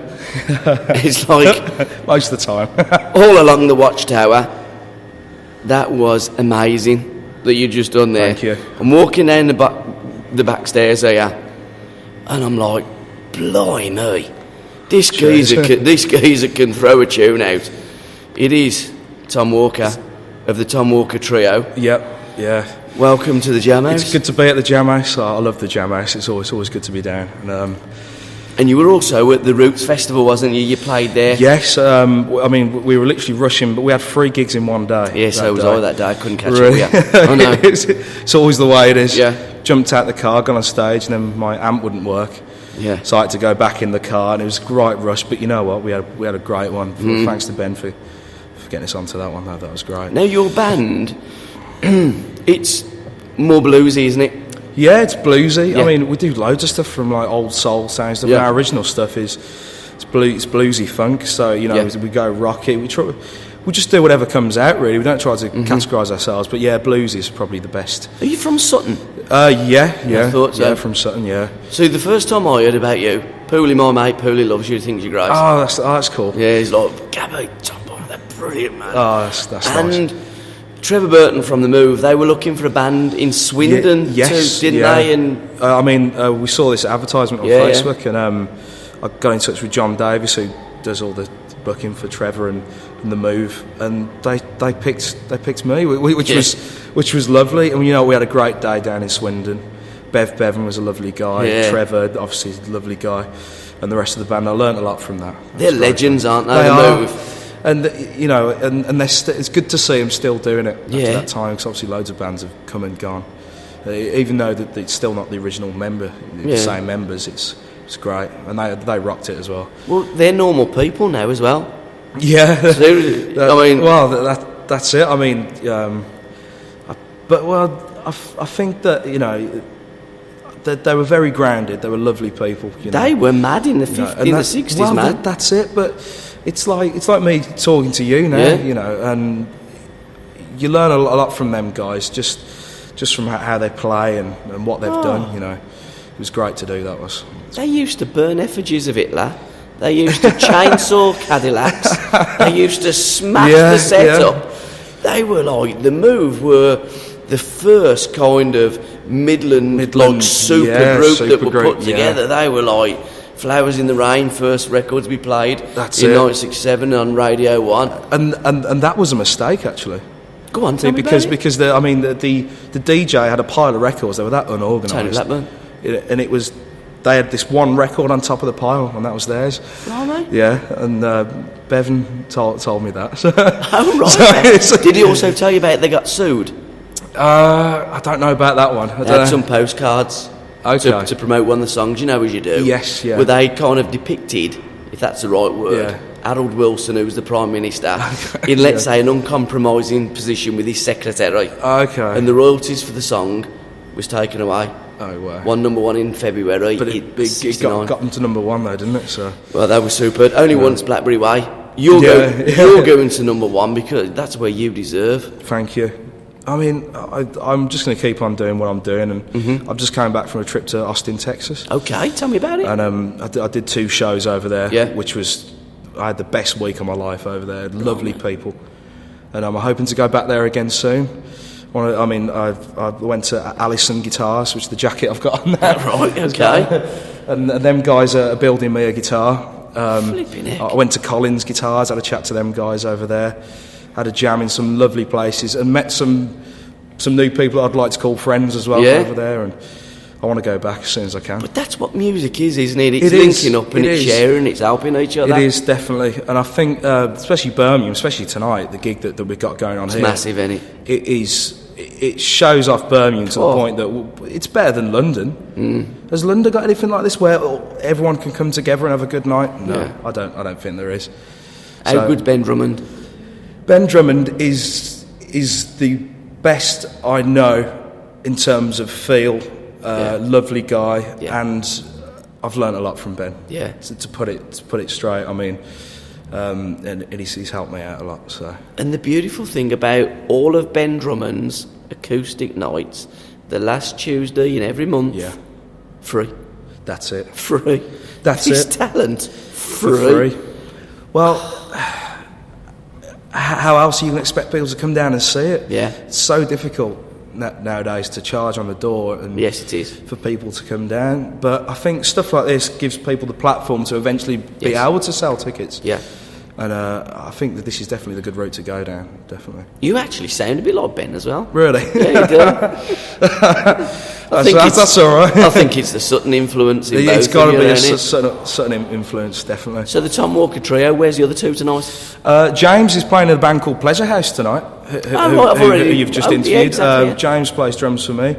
Jake is probably in bed listening to vinyl somewhere because he likes tea, slippers and vinyl, so he doesn't come out very much. Okay. But yeah, but James is here, and also one of my good friends, John, is playing bass for Pleasure House as well. I love them guys. Good lads, aren't they? They are, and you know what? I wish them all the best for the future. And nice lads. It's real lovely guys. And we're really busy. We've got plans for next year. We're doing a UK tour next year. Okay, tell me all about it. We're planning to do blues clubs, festivals, you know, and we've also got a few theatre dates in mind for certain places where, you know, where it will work, and literally having a great time, just trying to get out there, really. And that's going to be March time. Superb. Through to April. And we're headlining Stourbridge Blues Festival. Oh, right. Which is in May. And that's run by a guy called Gary Child, and it's all for cancer. Oh, right, okay, great cancer cause. research, and we're topping the bill for that, which we're really honoured to be doing. You deserve to be topping bills, mate. No, we don't. You know, we just enjoy it. Yeah. Whether we're bottom of the bill, top of the bill, as long as we're playing, it doesn't matter. And in my head, I've already made it because I'm playing the music that I love. Exactly. And not many people can say that. I don't think. No, I think you're absolutely right. How old are you? Because I'm 19. No, 19. Yeah, I'm joking, 19. mate. Yeah. Seriously, I'm 19. Yeah, I don't feel 19. I feel way older. But mate, in between them ears there, that is not a 19-year-old brain. No way. Honestly, definitely. And that voice ain't a 19-year-old voice neither. What's the best way for people to hook up with you guys? The best way is to go on Facebook, type in Tom Walker Trio, and just listen to all of our videos. Twitter, Tom Walker Trio. On YouTube, there's loads of stuff on YouTube. There's a documentary on there of us larking around, so if you want to watch that, and just say hi as well. Say hi to me. I've got an album out at the moment that we've just released. Tell me about it. That was recorded in December down at the Music Mill Studios in Devon. Okay. We went all the way to Devon to get away from girlfriends and family and no distractions. Yeah, I know what you're saying. The distractions that life throws at you. Yeah. And it was recorded with a great producer called Richard Digby Smith. Okay. And he's recorded people like Bob Marley, Eric Clapton, Free. Also did Reef in the 90s. Jesus. And we literally were put in the best hands possible. Yeah. And I'm proud of it. It's nice to have an album because it's something that you can say, this is mine. This is something that we've. Is that your first produced. album? Yep, first album. And it's trio. You know, there's no overdubs. It's just raw trio. There's a few vocal and guitar overdubs, but the main thing is it's basically a live album in the studio. So where can we get hold of that? Is that all on your website? It's on iTunes. Yeah. On iTunes, you can get that through the Facebook. And also, I'm selling hard copies at gigs, and it should be out in a HMV and places like that soon as well. So, so that's what we've been up to over the past year, and now I've just came back. I'm still jet lagged. When did you get back? I got back on Sunday night. Yeah. I drank too much wine on the plane. Fair play, yeah. And the last few days have been bed basically, and waking up at 3 in the morning going, I'm not meant to be up. No, it's like but 6 o'clock in the afternoon. I've been napping this afternoon, literally. Yeah. But I'm looking forward to the future. Superb. Thank you for the interview. And I wish you all the very best. Thank you. Still can't believe you're 19. No, it's cool. Fantastic.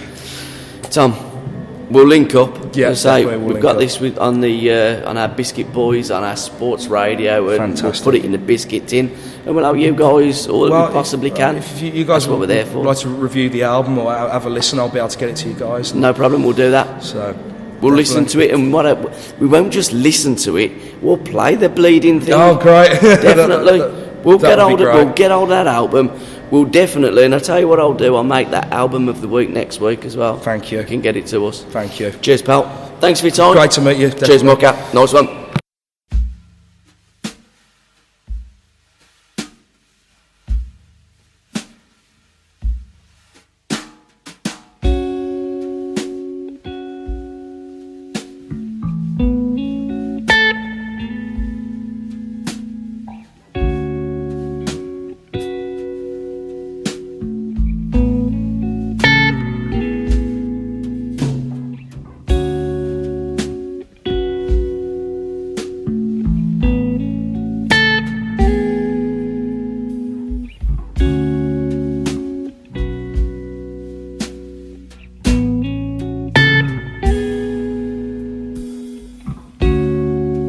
Tirelessly he strolls through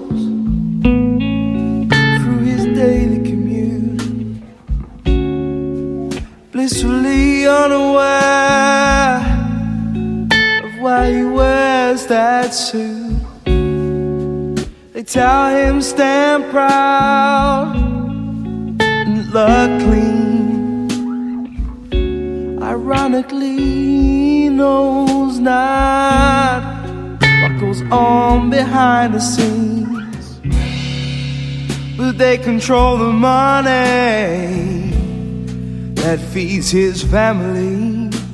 You can say what you say, it's the way of the heart.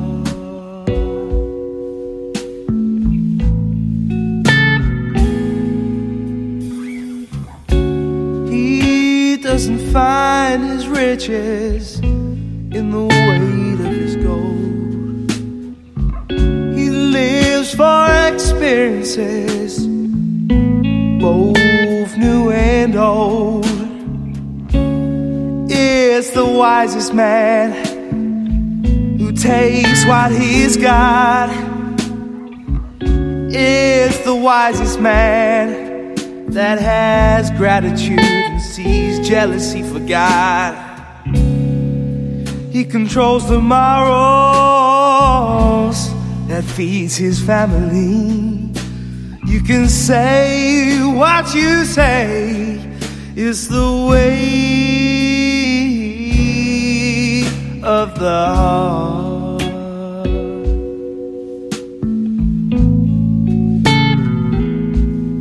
Here this morning,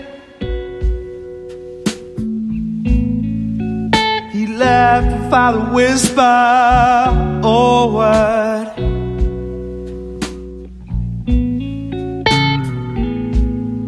Afternoons are dawning, still no sign of his return.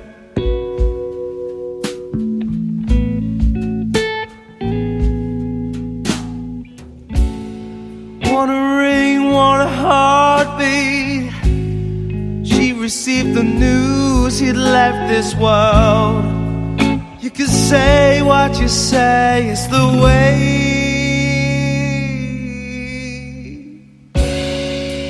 of the heart.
Joining me now on the show, is it Gabrielle? Is it Gabrielle? Gabriella. Gabriella.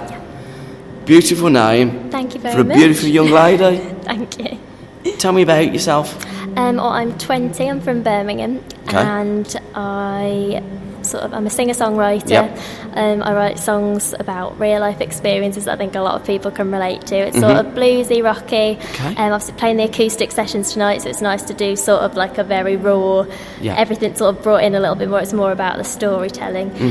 But yeah, I've been really fortunate to play some amazing gigs in my career. So I played at the Isle of Wight Festival and Hard Rock Calling, and before Beyonce at the LG Forum, which was very exciting. And it's always amazing to play at the Jamhouse because it's a home gig. It's 5 minutes away for us, and it's just absolutely brilliant. I love it here. It's such a good atmosphere.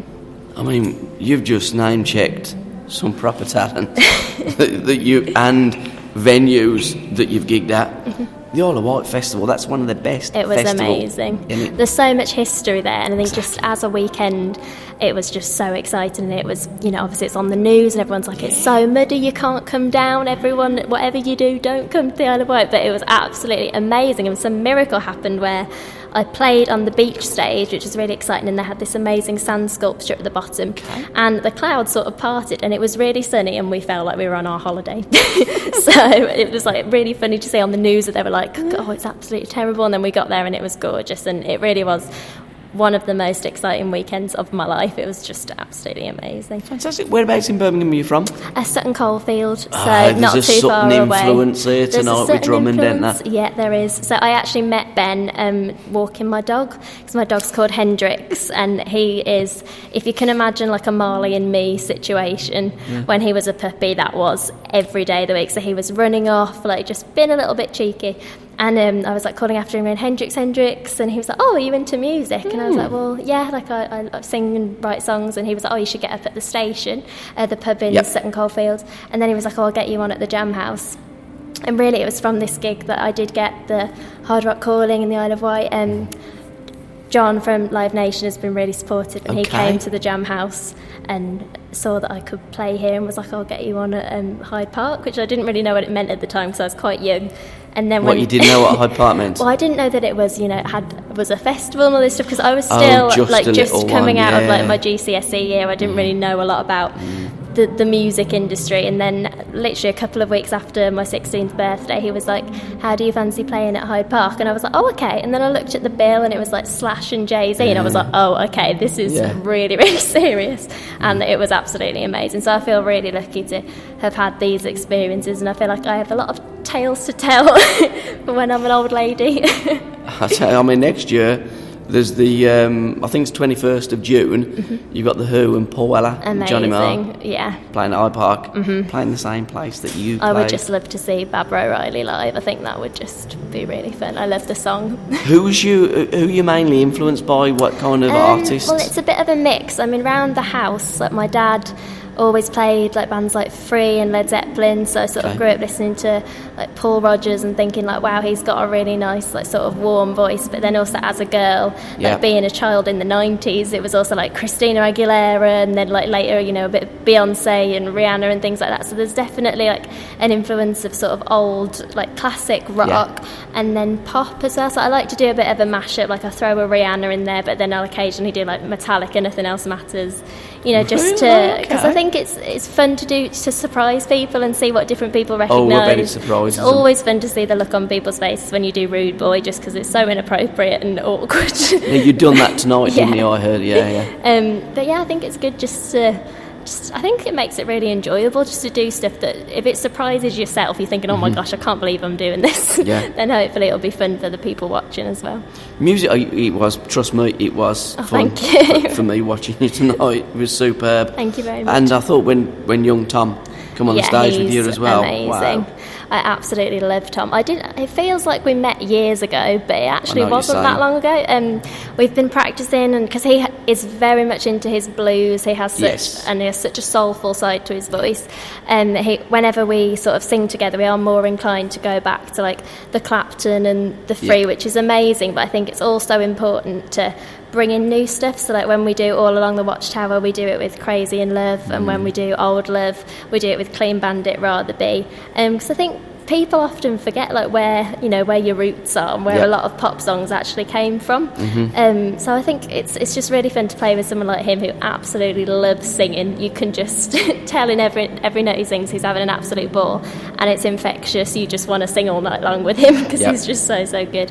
So yeah, it's always a pleasure to play with him. And Facebook and Twitter and websites and if you just type in Gabriella Jones on Google, like the Facebook and Twitter's there and everything. I do have a couple songs on iTunes. I'm looking to record some new ones. Okay. So they'll be on there soon, hopefully. But yes, if you have a little browse online, there's lots of stuff on there, and I'm more than happy to chat with people about music and what they're into, broadening our horizons. Well, that's what it's all about, and that's why places like this and jamming sessions are so important. Yeah, they're brilliant, definitely. And, you know, for artists that are thinking, it's a cold November night, I can't be asked to get out and play somewhere, no one's going to pay me to do that, I can't be it's bothered. It's not all about the money, to no, quote it Jessie isn't. J. But it isn't, is it? No. Because you never know who's watching you, who's listening to you, and, you know, stick her on that festival, which is literally what happened to you, and it will happen to other artists. And in an age where it's very, very difficult to get your songs played, it's very different, isn't it? Now, They're called free radio stations. They ain't at all controlled. They're not free. But the internet is free. People play that music for you because musicians and artists, like all these people here today, which I don't say that they're unsigned, although they're not signed to a record label, most of them, probably all of them. They're all under the radar. They're all artists, in my opinion, that are far greater than a lot of the artists that are signed. And we just big up, baby, all our people and spread the love of Birmingham and the Jamhouse. Well, I think people forget so many great things come out of the Midlands. I mean, obviously, the first thing that comes to mind is Ozzy Osbourne. And, you know, we do have a lot of good, you know, rock heritage, and it's not just like metal heritage, you know, a lot of great songs have come out of the Midlands. So I think it just feels like an exciting time to do music. I'm so grateful that I met Ben Drummond, who puts the night on, because I think his enthusiasm, a bit like Tom Walker's, is just really infectious. And if you're enjoying what you're doing, that is the main thing, really. I think it's great, and I could listen to stories from musicians all night long. In my last broadcast that we've done, I was talking to Jim Simpson of Big Bear Records, and he was the manager of Ozzy Osbourne, Black Sabbath. Amazing. Back in the so 70s. Many stories to tell, I bet. Oh God, there are. It's a stuff of legend. Yeah. But for now, young lady, thank you very much for your time. Thank you so much for having Can I me wish on. you all the very, very best. Oh, thank you. And I'm sure that we'll be seeing you soon. I hope so. Thanks, mate. Thank you. Cheers. Thank you.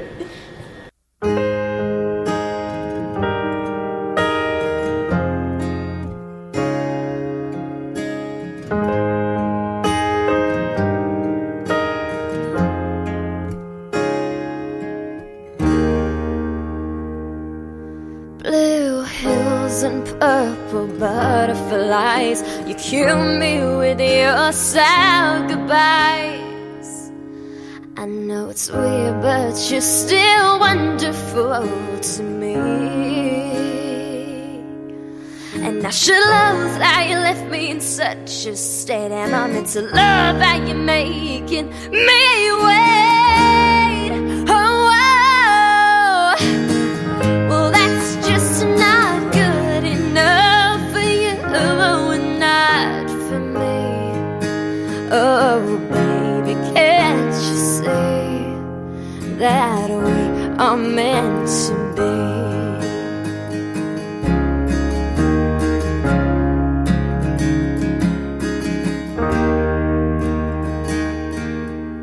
Blue hills and purple butterflies, you kill me with your sad goodbyes.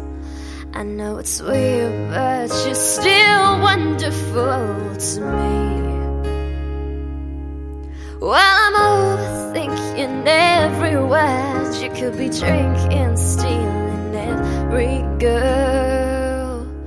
I know it's weird, but you're still wonderful to me. And I should love how you left me in such a state, and I meant to love how you making me wait.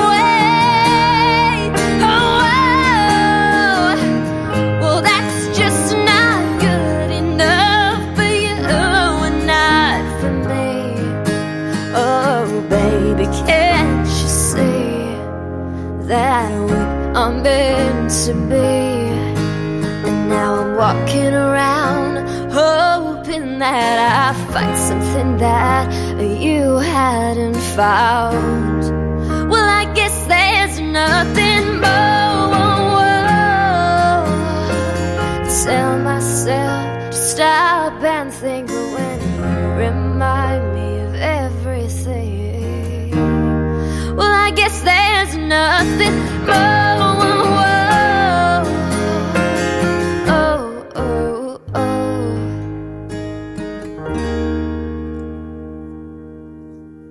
Tell me I'll get those butterflies when I look into his eyes.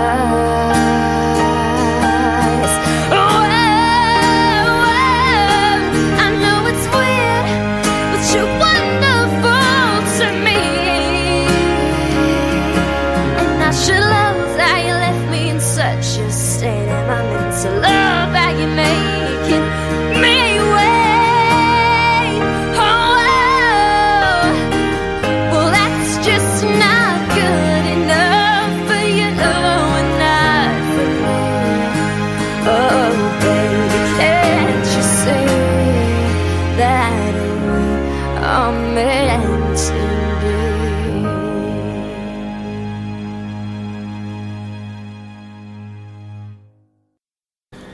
Joining me now on the show, lurking around every corner, there's a musician, there's an artist, there's a star, there's someone that owns a factory, there's someone that owns a recording studio, there's everybody and anything in this place.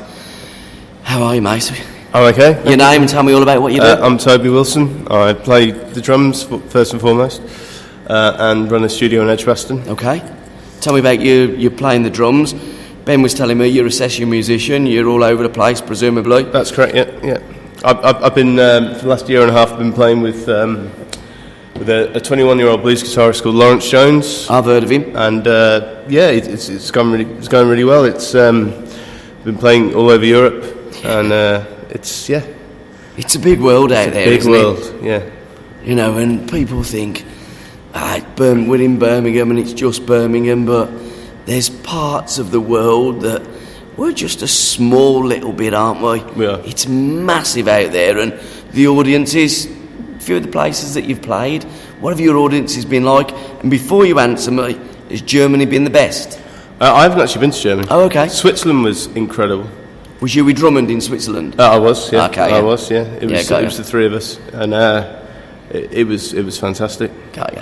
Breathtaking, actually. Life-changing. Yeah. In what way? Well, I just didn't know what to expect, so I'd never been there. I just always, when you think of Switzerland, you think of ski resorts and cuckoo clocks. Yeah, and cuckoo clocks and cowbells.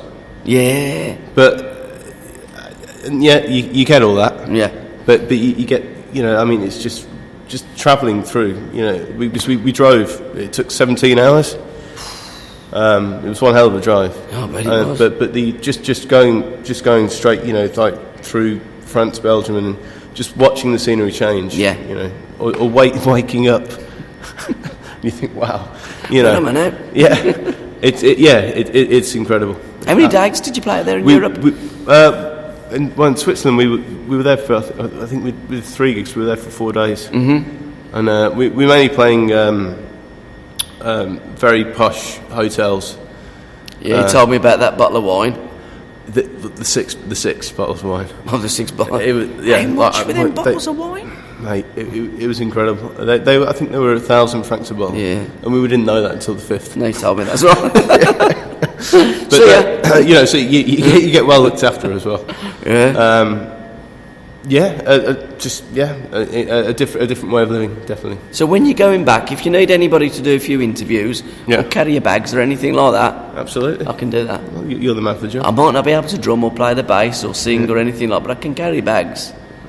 Brilliant. Yeah. Tell us about your studio in Edgbaston. It's an established studio. It's been there for about 30 years. Okay, what is it? It's Arc Studio in Edgbaston, and my father, Bob Wilson, has been running it for quite a few years. Yeah. And it's actually in the basement of their family home. Okay. It's kind of, it's always been there. Yeah. And I spent my childhood pretending I was in a big spaceship, whacking it with a pair of sticks. Yeah, exactly. Trying to get it to work. How difficult was it learning and getting it to work? Well, I knew the way around the desk. Yeah. Probably, I'd say by the age of 8, I knew how to get a signal. Yeah. And record over things I shouldn't have. Like a masterpiece. Yeah. Well, not quite, but there was a few close shaves there. Yeah, I bet there was. And and you just sort of develop from there, really. Yeah. We've had a massive studio revamp recently, and we've got an old Trident console in from the 70s, which has just improved the sound of the place infinitely. And yeah, it's busy. It's going well.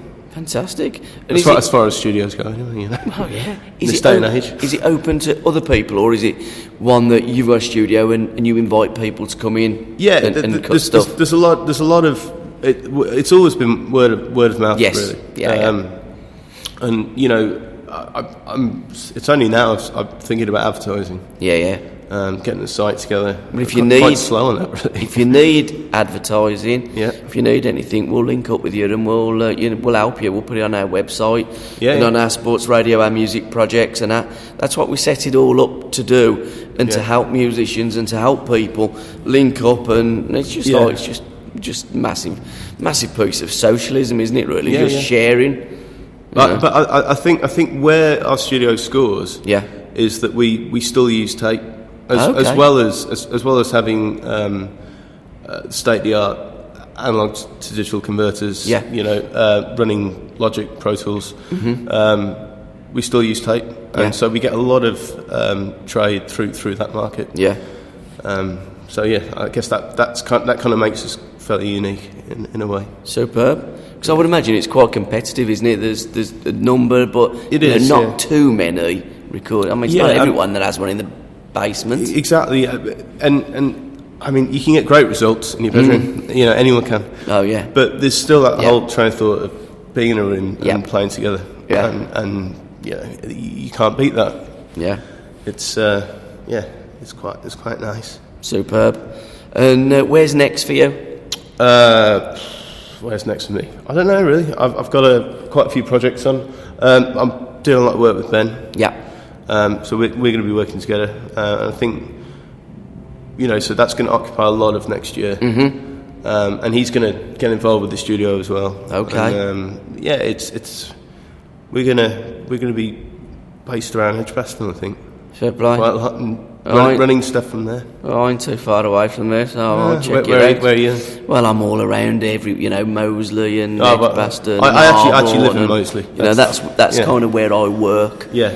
So I'm only stone's throw away from you at any time, mate. No, don't you? Might come and throw you a few tunes if you want. Absolutely, more than welcome. Well, you probably lock the door. Nah, mate. For now, can I thank you for your time and good luck with anything you do? And I say, if you need any help from us, please ask. I mean, good mates with Ben, so we'll help you all we can. Lovely. Cheers, pal. Thank you very much. Thank you. Cheers. Nice one. You're listening to an SRB Radio Music Project special, recorded at the Jamhouse in Birmingham. SRB Radio. Finally now on the SRB Radio, my music show, I'm joined by one of my favourite artists on the planet. You're making me blush. Jessica Rhodes, the finest thing ever to come out of Stratford. Oh, bless Even you. better than Shakespeare. Oh, well, that's taking some doing, really, isn't it? Is, Thank you very much, man. Cheers. How did that feel today?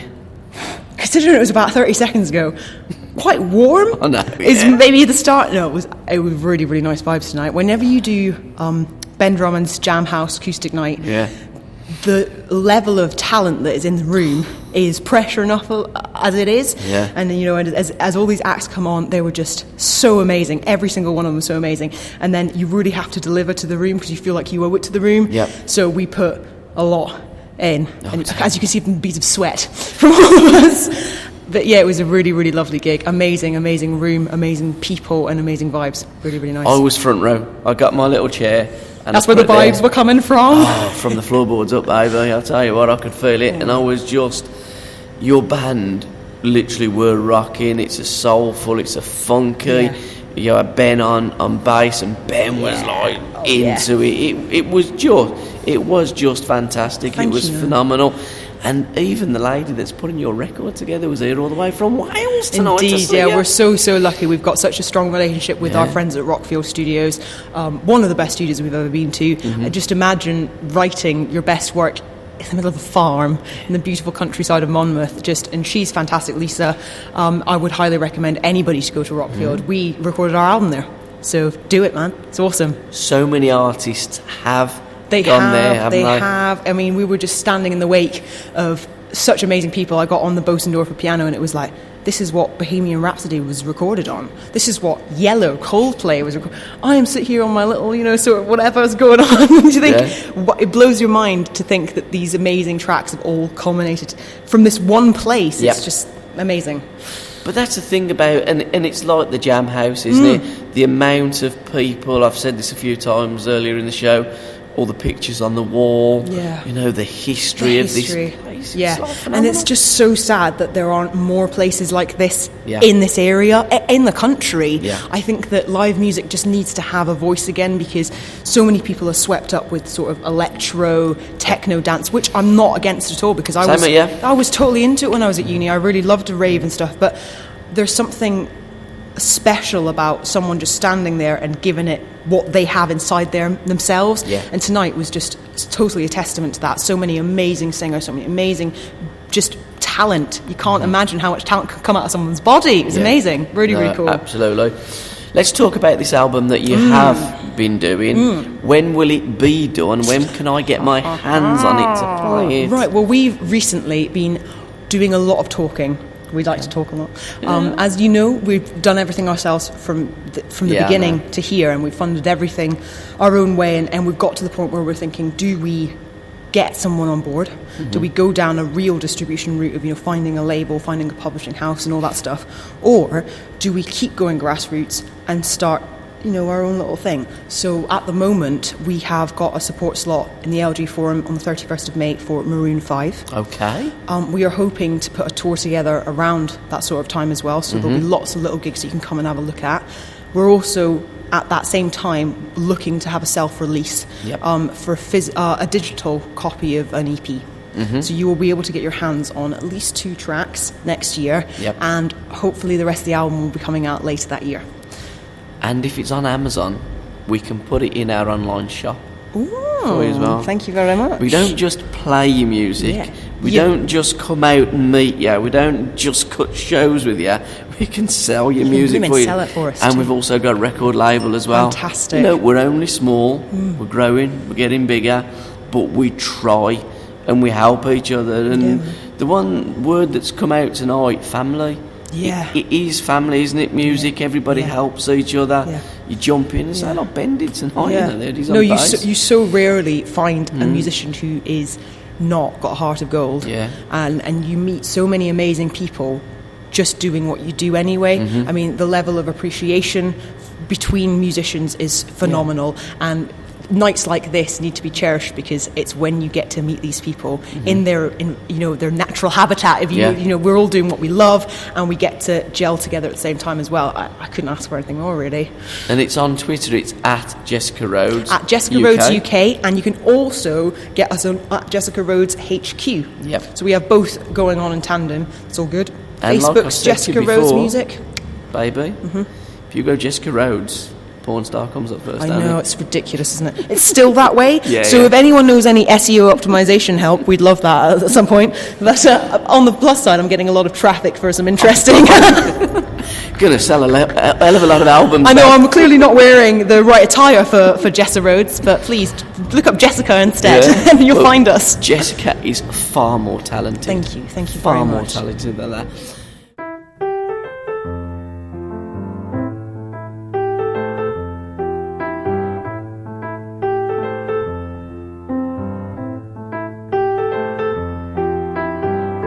Way down about what you got. You're unhappy about what you're not. It's the same any other way. Scammers only want fools play. It's the same any other way. Scammers only want fools play. Only want the fools play. Only want the fools play. Only want the fools play. Or will you come around again? Or will your selfish ways cover your violent sins? Don't build a wall to stop me looking in. The only way you were looking was from within. Or will you come around again?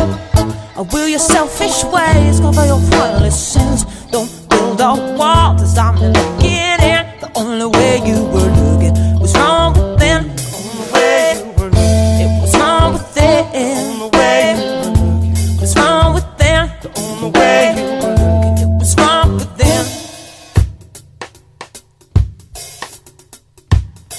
'Cause it's the same. Where are you playing next? What are you doing in the new year? We are doing a lot of corporate work around the Christmas time. It always pays the bills. It's the best way to do it. If you want to come and see us at New Year's, though, we're playing in Broadway, a lovely little village. Oh, it's beautiful. The Swan in Broadway. So we're there for New Year's if anyone wants to come and down. You can also check out our gig list that's always up on Facebook, Jessica Rhodes Music. And like I say, if you guys are going to see Maroon 5 this May in the LG Arena, you'll see us too. Is that the LG in Birmingham? In Birmingham. Oh, yeah, so we're going to be playing the Forum slot there, opening up. So fantastic. Should be a really great night. What a way to for Maroon 5 to open up. You know, bless you. I'll be honest. I'd rather watch you than Maroon 5. Oh, bless you. If I'm absolutely honest. I don't suggest you buy the ticket. It's not worth the money in that case. You're going to watch us instead of them. Is it different? Like, are you going to be able to meet Maroon 5? How does it happen? I'm not sure exactly how it works. Well, actually, I think the lady who runs the thing is downstairs, so maybe we need to go and clobber her and find out how we can do this. But I think what it is when you walk in the LG, there is a forum stage where you wait a sort of holding room before you go into the main arena. There is a large stage there. We will be filling that stage and entertaining you guys before you get to see Maroon 5. So you're still going to be playing to a large audience, well, aren't you? The entire crowd that comes in to watch that show will be walking past us. Now that is fantastic. Thank you. For artists like yourself to play there, because that's what it's about, getting your music out there and getting people to listen. And I'm sure that when they listen to you, like me, they'll be going, blimey. Oh, bless you. Blimey, this kid actually is a superstar in the making. Thank you so much. I've said to you before, you are one of my favourites. I'd put you up against anybody on the planet. I really think you're that good. Thank you very much. And thank you. Wish you all the very best. Thank you. And we will be linking up again. Of course we will. Constantly keeping in touch with you guys. Love it. Fantastic. Thank you so much, man. Thank you. Jessica Rhodes, can I thank you very much for your time? Thank you very much for absolute yours. Star. Thank you. Thank you very much. Big love. Well, thank you for listening. Good night. God bless. My bed is waiting. I'm absolutely cream crackered, baby. Sit out a bit. What you think about?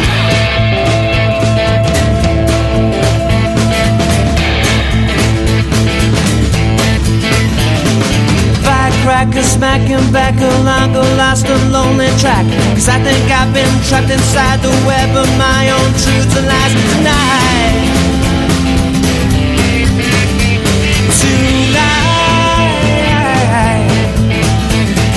Never lost, you may be found, a fleeting foot on changing ground. So pick a sparrow and throw a stone, you won't need no direction home tonight.